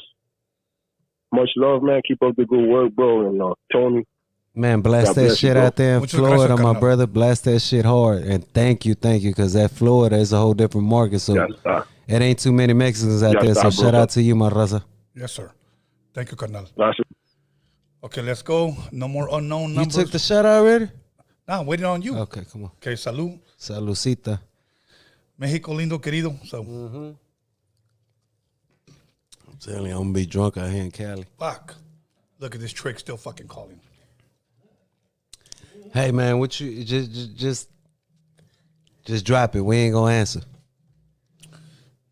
Exactly. Just fuck, bro. Like, this Diablita be stalking me, bro. Yeah, that's fucked up because you can't block the unknown. Call her your name or where you calling from? Where you at? Where you at? Rodrigo, I'm calling from Glendale. Hey, what's up, my brother? Calling from Glendale. You got a question?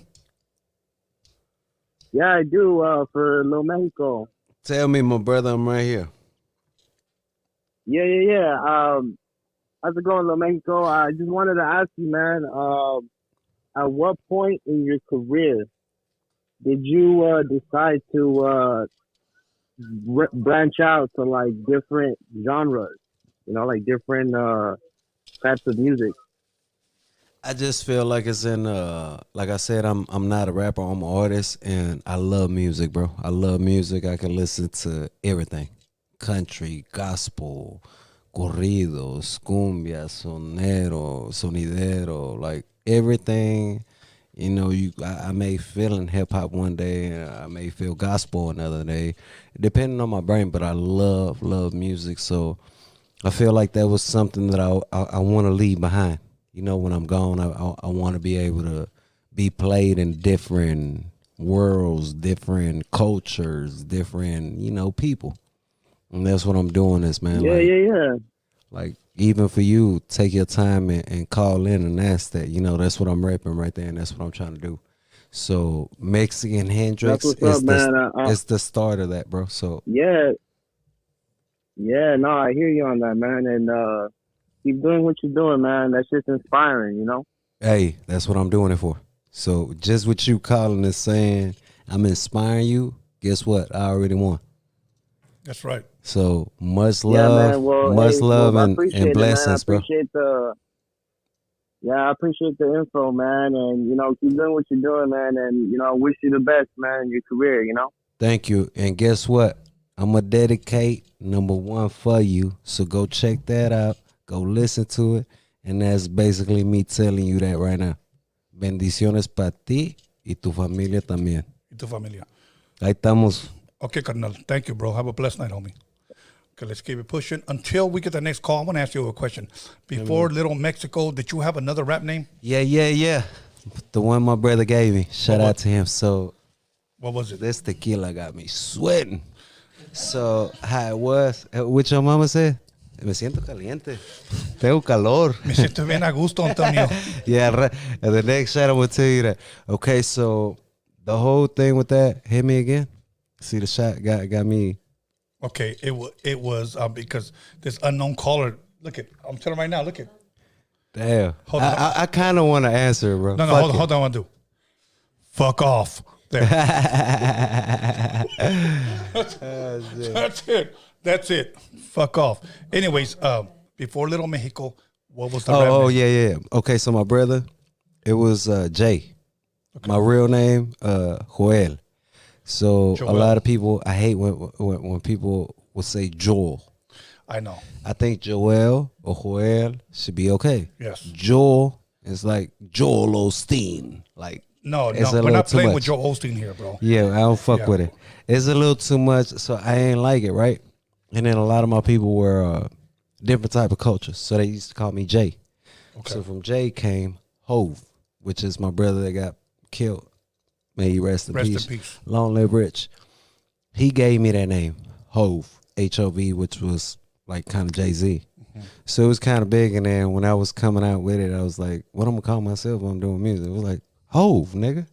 He's black. So I used to be like, what you mean, Hove? So even when I used to say the word, the N-word, I don't even want to say it because we're on the air, just out of respect, but when I would say that, I would ask him, like, so it's okay for me to say that? He's like, you are one. What are you talking about? Like, we the same thing. So he's the one that made me believe and see how much our cultures were the same. Yes. And how bad and how fucked up we get treated because how we look. Absolutely. So that's why it was like my brother. To the day I call him my brother, you know, he's gone. But he's the one that gave me that name. But when I came out with it, you know what I used to hate? What's that? People would be like, Hove, like Jay-Z, are you big enough to hold that name? And like the city would like tell him. Shout out to Rap A Lot too. Shout out to Jay Prince of Pops, man. Shout out to Jazz and shout out to Junior too. But even them, like, people know why I took that name. Yeah. It wasn't, oh no, like, you know, trying to be big with it. I'm very humble with the shit. Right. But whenever everybody will meet me and see me, they're like, you so Mexican, you too Mexican, you Mexico, you Mexican, you Mexican. Right. So I was like, fuck that, I'm Lil Mexico. I didn't want to I should have called myself Big Mexico. Okay. But out of respect for my country, I was like, no, I couldn't call myself Mexico because, you know, it's the country. But I should have called myself Big Mexico. I think I wouldn't have the problem that I'm having right now with the whole people searching for me and bumping into the dumbass little kid. Yeah. And the reason I speak about that is I got to say this for everybody that's on air. I hate how you using the name and the culture for clout. Yeah. Because if I was to call myself right now Lil Africa, it would be a fucking hell done broke loose. Yes. Of the black community coming at me. Yeah. Because I didn't call myself Lil Africa. Yeah. So I feel like it's fucked up for him. And when his label called me, they told me that this man calls himself Lil Mexico because he like drinking Coronas.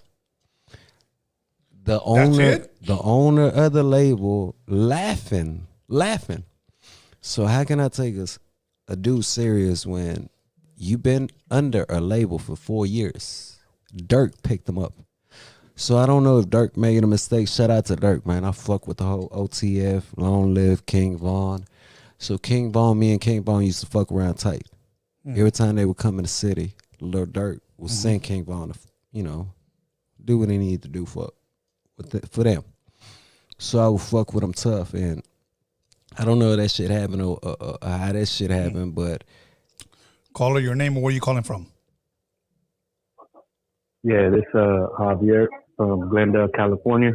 What's up, Javier from Man, Glendale, I'm fucking California? with Glendale. You the second one. So Glendale is right around the corner, right? Mm-hmm. Yeah. Shout out to Glendale, man. Well, there's a Glendale in Arizona, too. Oh, no shit. Yeah. So you in Arizona? Or you in Cali? I'm from California. Okay, so the last one was from Arizona. Yeah. Okay. What up, my boy? What's up, man? This is a question for Tony. I'm big into vintage, and I always wonder, like, back in the day, you know how, like, black artists had their merch drops, like NWA, you got Ice Cube, you got Brother Lynch, you got, like, all those artists, right? And I don't see many vintage, like, 90s, 80s merch from Raza. Would you happen to have any of that stuff? Yes, I do. And I kept it all to myself. Selena. None of that stuff is for sale because it's everything that I had for sale and it was given to me by my label. I gave it to my mother. And what happened was when my mother passed away, well, right before my mother passed away, she gave it back to me. So there's a lot of sentimental value to it, bro. So that's why I never get rid of it. And the day that I of course, one day that I do pass away, I'll pass it on to a member of my family. But other than that, the only other thing that I do have that I'm probably going to reprint is probably mine and High C's poster. That's probably about it, bro. So. Okay, but would you mind doing like a little video of that, like the merch? Yeah. You know what? I'll you do? Yeah, I'll definitely do that, bro. I don't have a problem with that. So as a matter of fact, thank you. Love. Shout out to both of you. All good, man. Thank you, my brother. Let's go. Okay. I'm taking phone calls once again for Lil Mexico here. So stop calling fucking unknown. I already know who the fuck you are. So stop. So like, fuck. Toxica. We don't want to talk to you. Yeah, exactly what it is. With a fucking fupa. Anyways, that's what it is. Hold on. Stop calling, fat biatch. Anyways, let's go. Hit me with the next. Exactly. Toxica, you get out the way. Go hit up Sancho. Look, bro. Sancho will talk to you. That motherfucker got some patience, bro. It's been like a good 10 minutes fucking with that Stop phone. you, fat biatch. Okay, let's go. You hating ass motherfucker that you just don't want to sit there. I just answered it and I just told her fucking that. Okay, we're going to take one more fucking phone call because this person probably entered our shit in some type of app that just keeps calling us. So, I'm a fuck up his fucking interview. Shit. Let's go. Call back, caller. I saw your number. Call back, caller. Here we go. Caller, your name and where are you calling from? Hey, what's up, Tony? This is Jay from South Texas, man. From South Texas. Where you at in South Texas? Out here in the Valle, bro. In El Bayuco. Shout out to the whole Bayuco, the whole 956. I love y'all. Yes, sir. What's up, brother? How you doing, man? You got a question? Man, I got a quick question. Hit me with it. Hey, Lil Mexico, how do you feel about these dudes with the name Mexico that ain't from the culture. I was just speaking on that. Fuck them. That's how I feel about it. Nah, I just feel like, you know, we do that dumb shit too. So I ain't gonna talk about it too much on the races, but I just feel like rep your culture. Shout out to the whole Salvadoreños, Hondureños, Guatemala, de Peru, everybody. I love y'all. Rep your shit. You know, it's okay. It's okay. You know, if a motherfucker don't like it, somebody gonna love it. Just remember that. Like, rep your culture, rep your roots, and I mean, I don't knock them. They must love it a lot. Like I was just speaking on that about the Lil Mexico. I feel like he just loves it a lot, and it's more for the clout than out of respect, you know. Yep. I feel you on that. So let me ask you this then: you feel you represent for Mexico in the correct way? A huevo. Repping all Mexico. A huevo's in the Mexican dictionary. And I say it with all respect to my country and all respect to every artist from Mexico. Like, I look up to everything, but I like saying this, and it's like a little slogan that I like saying is "Yo soy Mexico," and the reason for that is like I want to rep that in the hardest way, but show other cultures I could go toe to toe with them too. Okay. Well, the way I see it is, saying from Mexico, you know, it's not enough with just saying it. It's culture is living it and speaking it, and looking it. Yep, living it is. I feel like it's the most important. You said it. Those are the top three, and I feel that's why MLQ, México Lindo y Querido, is that. That's why I put it out. I wanted to focus on that, and if you listen to my verse, I'm speaking about what is Mexico, like what we represent, and what is the culture. Not the little bullshit that everybody like talking about. Like, I really took it, and that's why I said soy más raza que un zarape.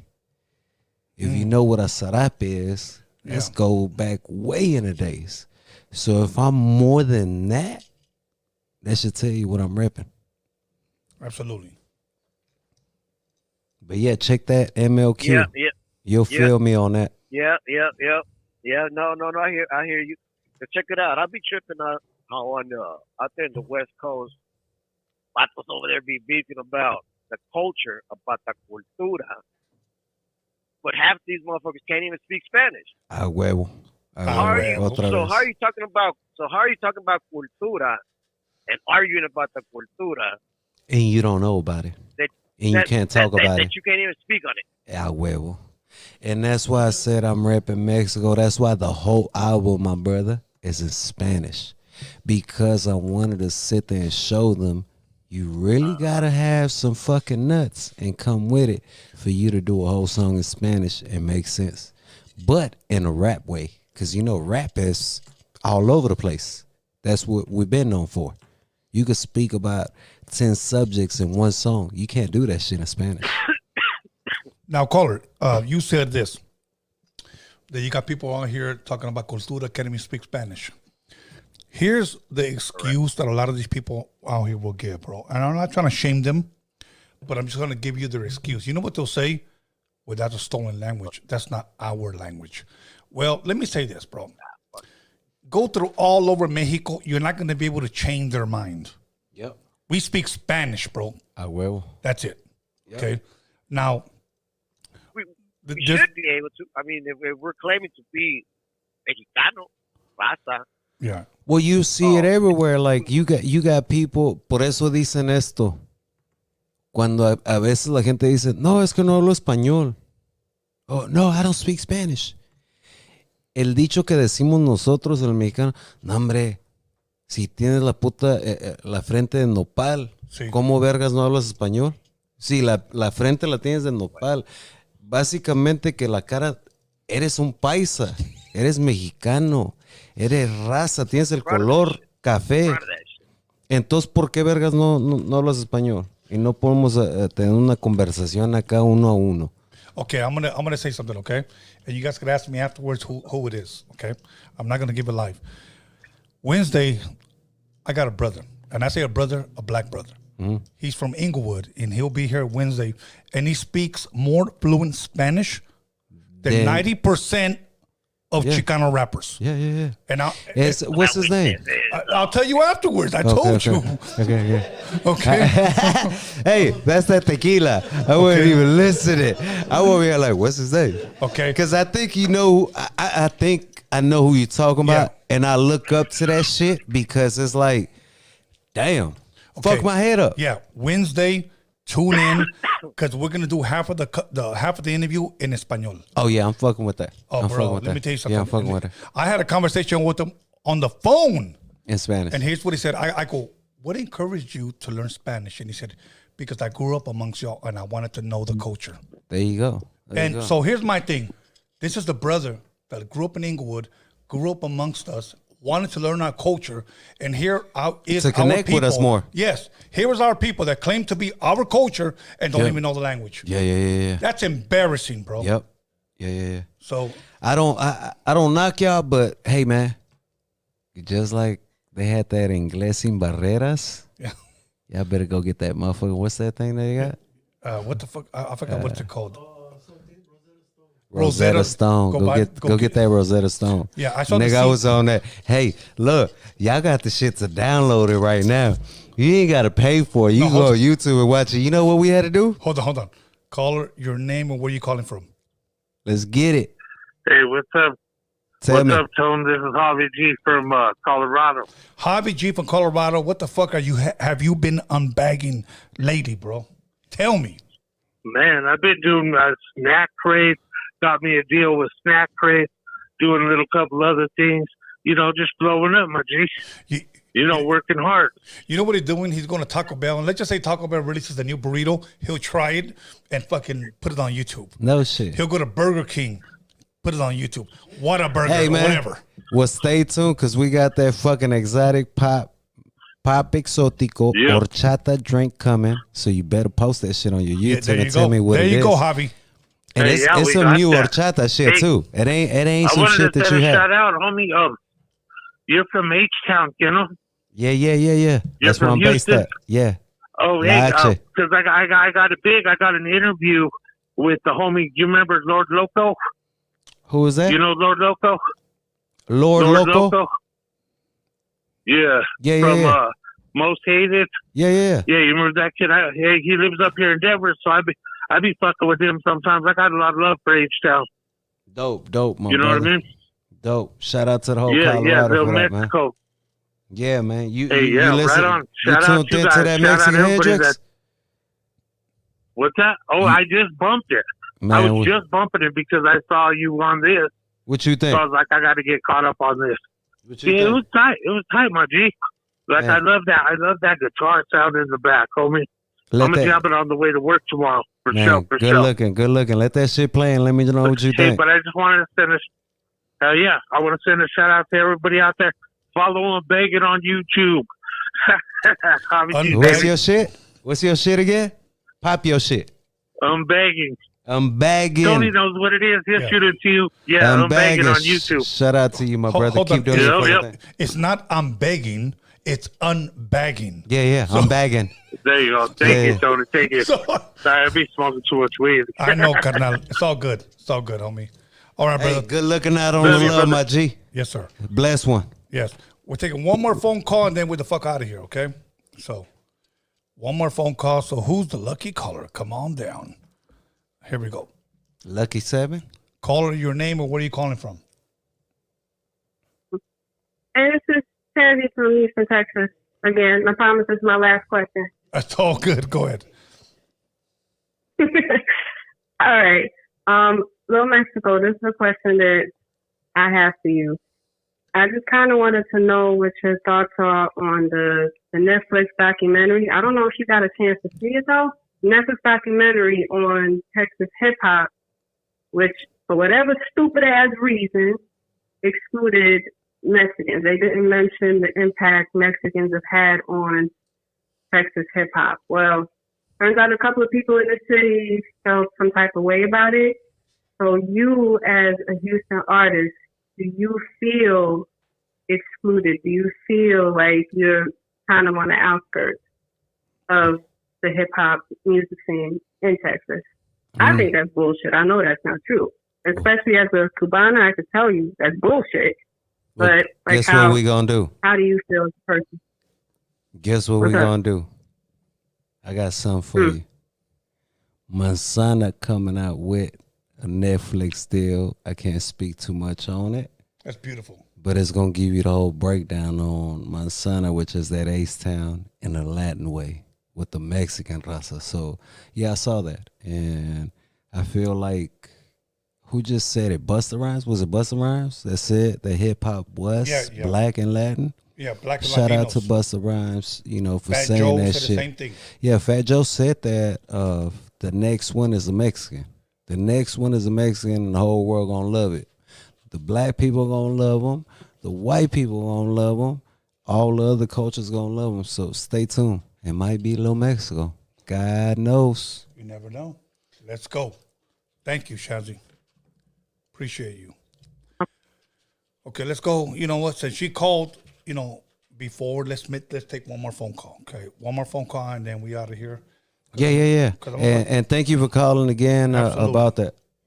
Because I'm about to take one more shot. That means she's been tuned in with the whole interview. I love it. Shout Caller. out to everybody that's been staying tuned in. Caller, your name, where you calling from? Where you at? Where you at? Caller. Hello? Caller, your name, or where you calling Hey. from? My name is Alan, calling from Watsonville, California. From where? Watsonville, California. What's up, my brother? You got a question? Yeah, I got a question for Lil Mexico. I'm trying to get him a little bit more. And shout out to you, Tony, that you brought him on and I got to learn more about him. Absolutely. Question is, would you be willing to do a record, or have you done a record with Quinto Sol? Are you willing to do a record with him?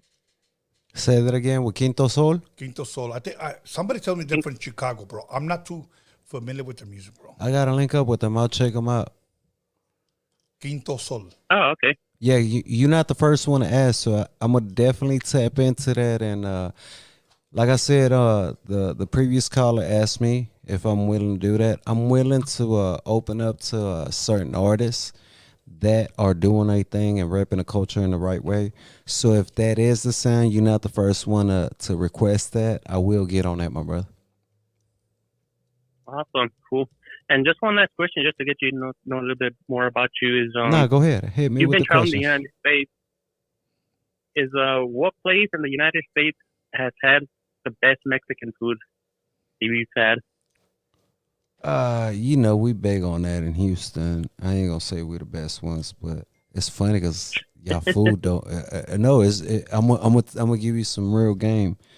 It's funny because our food is good, but I'm real like picky and sensitive on my stomach. So everything I eat out here in Cali don't make me sick. I eat in Houston. Yeah, it be good, but that shit makes me sick. So it's something that y'all doing out here that is right as far as like, I see why they don't let you come in with, you know, fruits, vegetables, plants, shit like that. Like when you're driving in, I understand that now because it's like, yeah, I don't do no imports.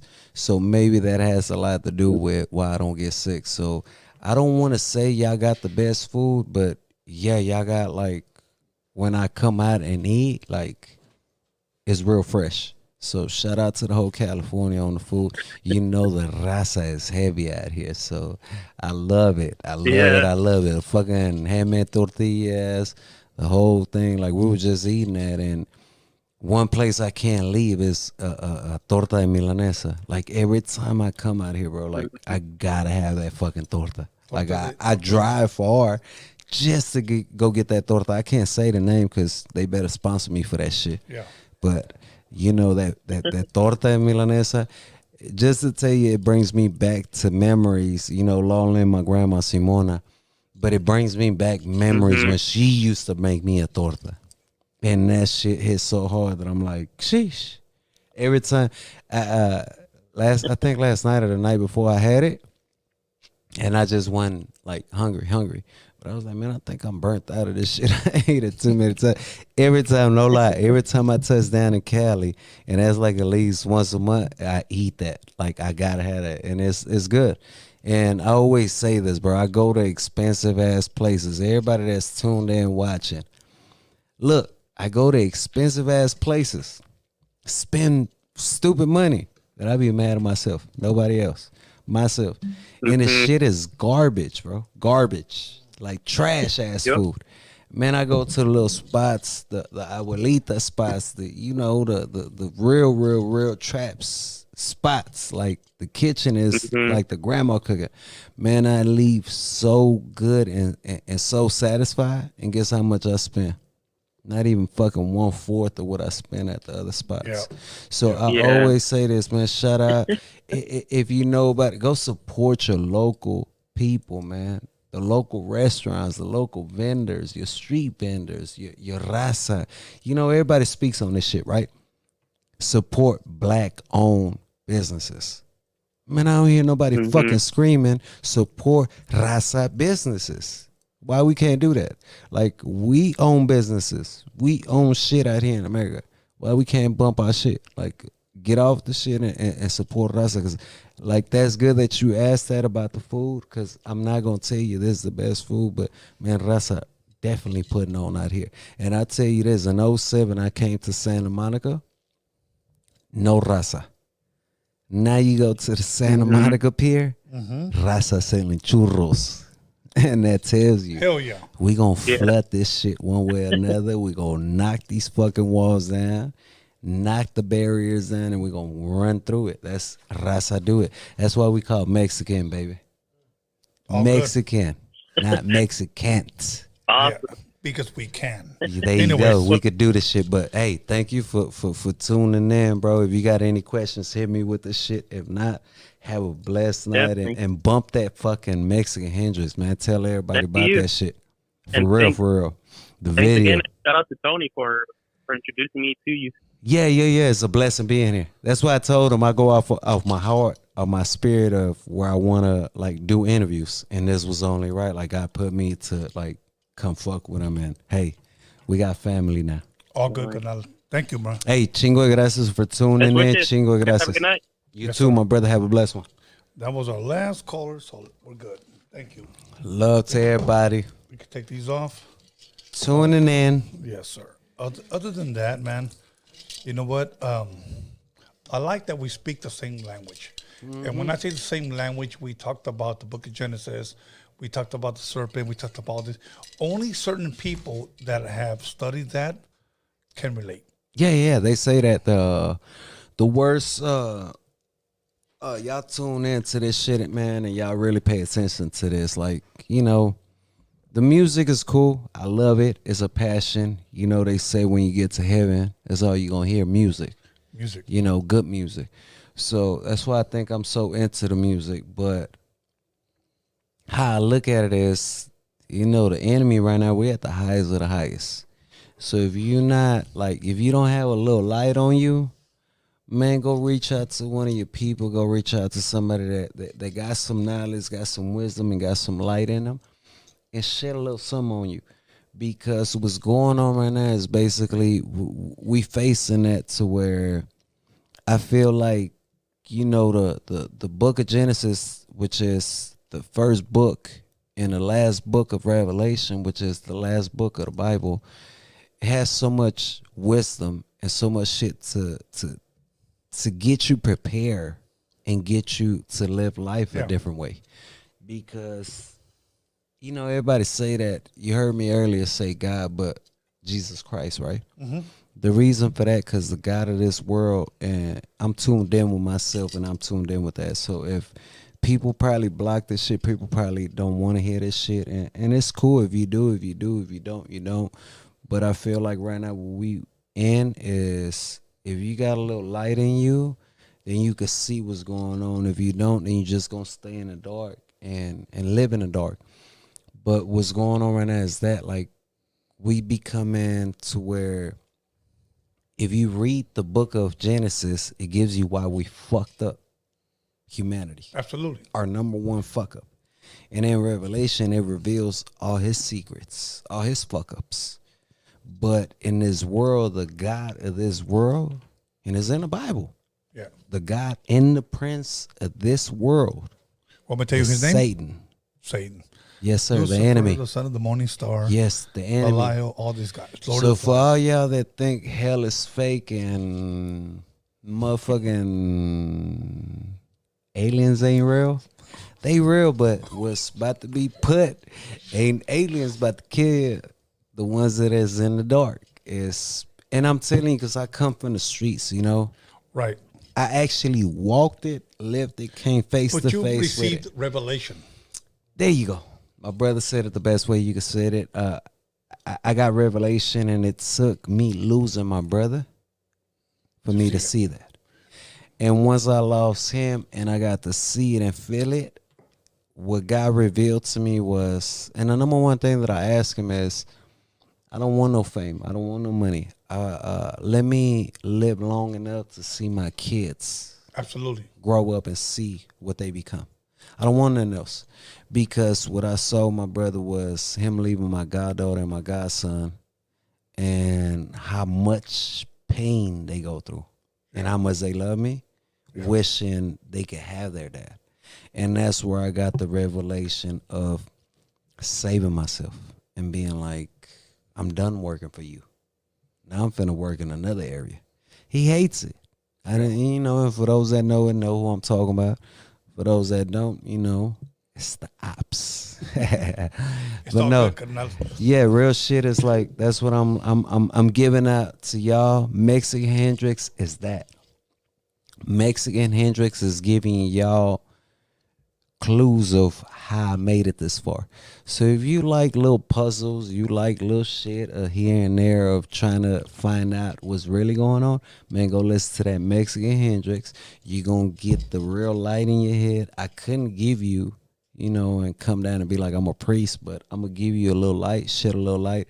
So if you don't know nobody, you don't have nobody around you that can shed a little light in you, man, go listen to that.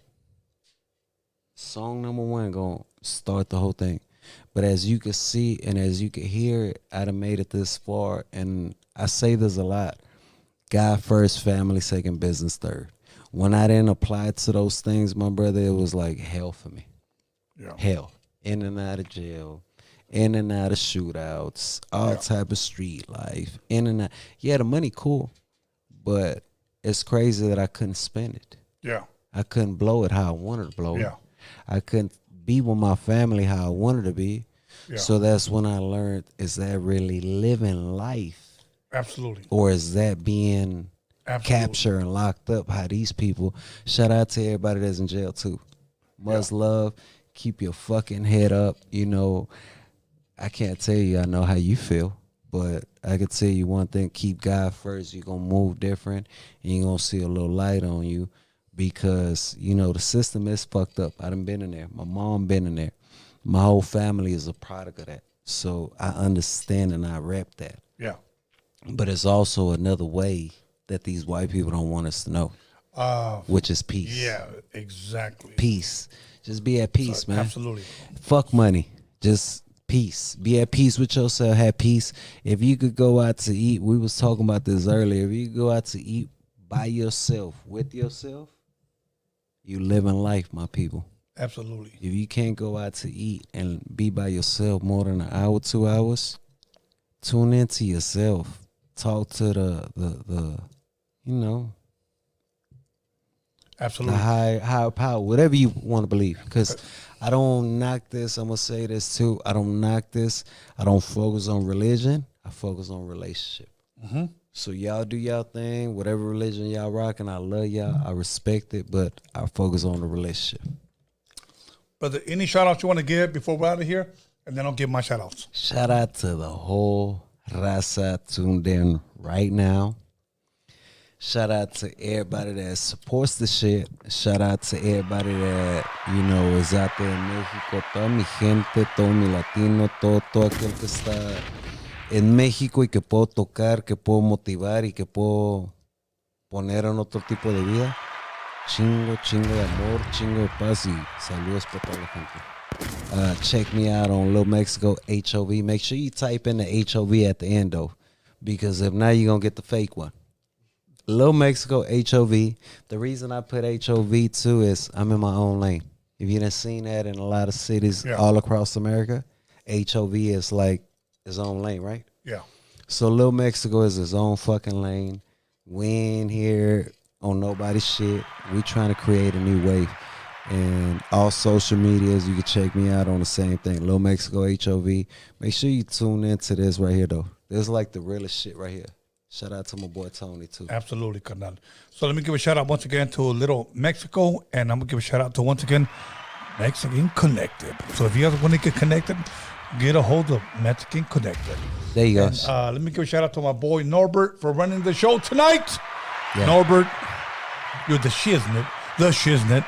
And let me give a shout out to my boy Alex Cervantes, Cervantes Enterprise. Let me give a shout out to my son, B-SKANLESS. It's not Be Nice, it's B-SKANLESS.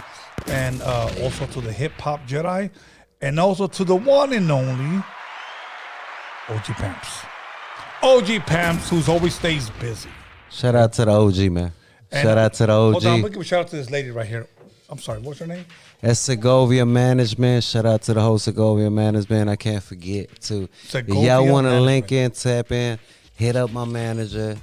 Mexican Connected. Shout out to the OG, man. He put the shit together with everybody. Shout out to him. Shout out to Tony. And shout out to God, the Most High. Absolutely. And then, so once again, Wednesday, I'm going to have the King of Inglewood here. And on Friday, I'm going to have Marvelous Inc. here, my co-host for Freaky Tales.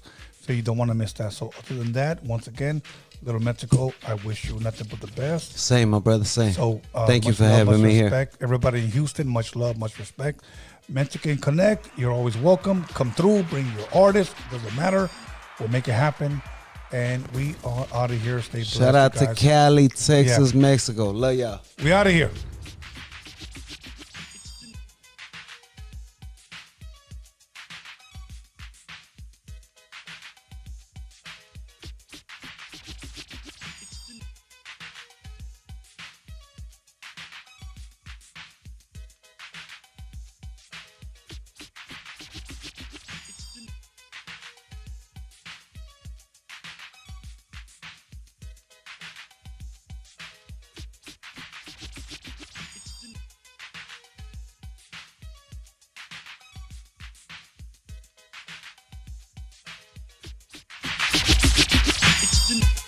You got it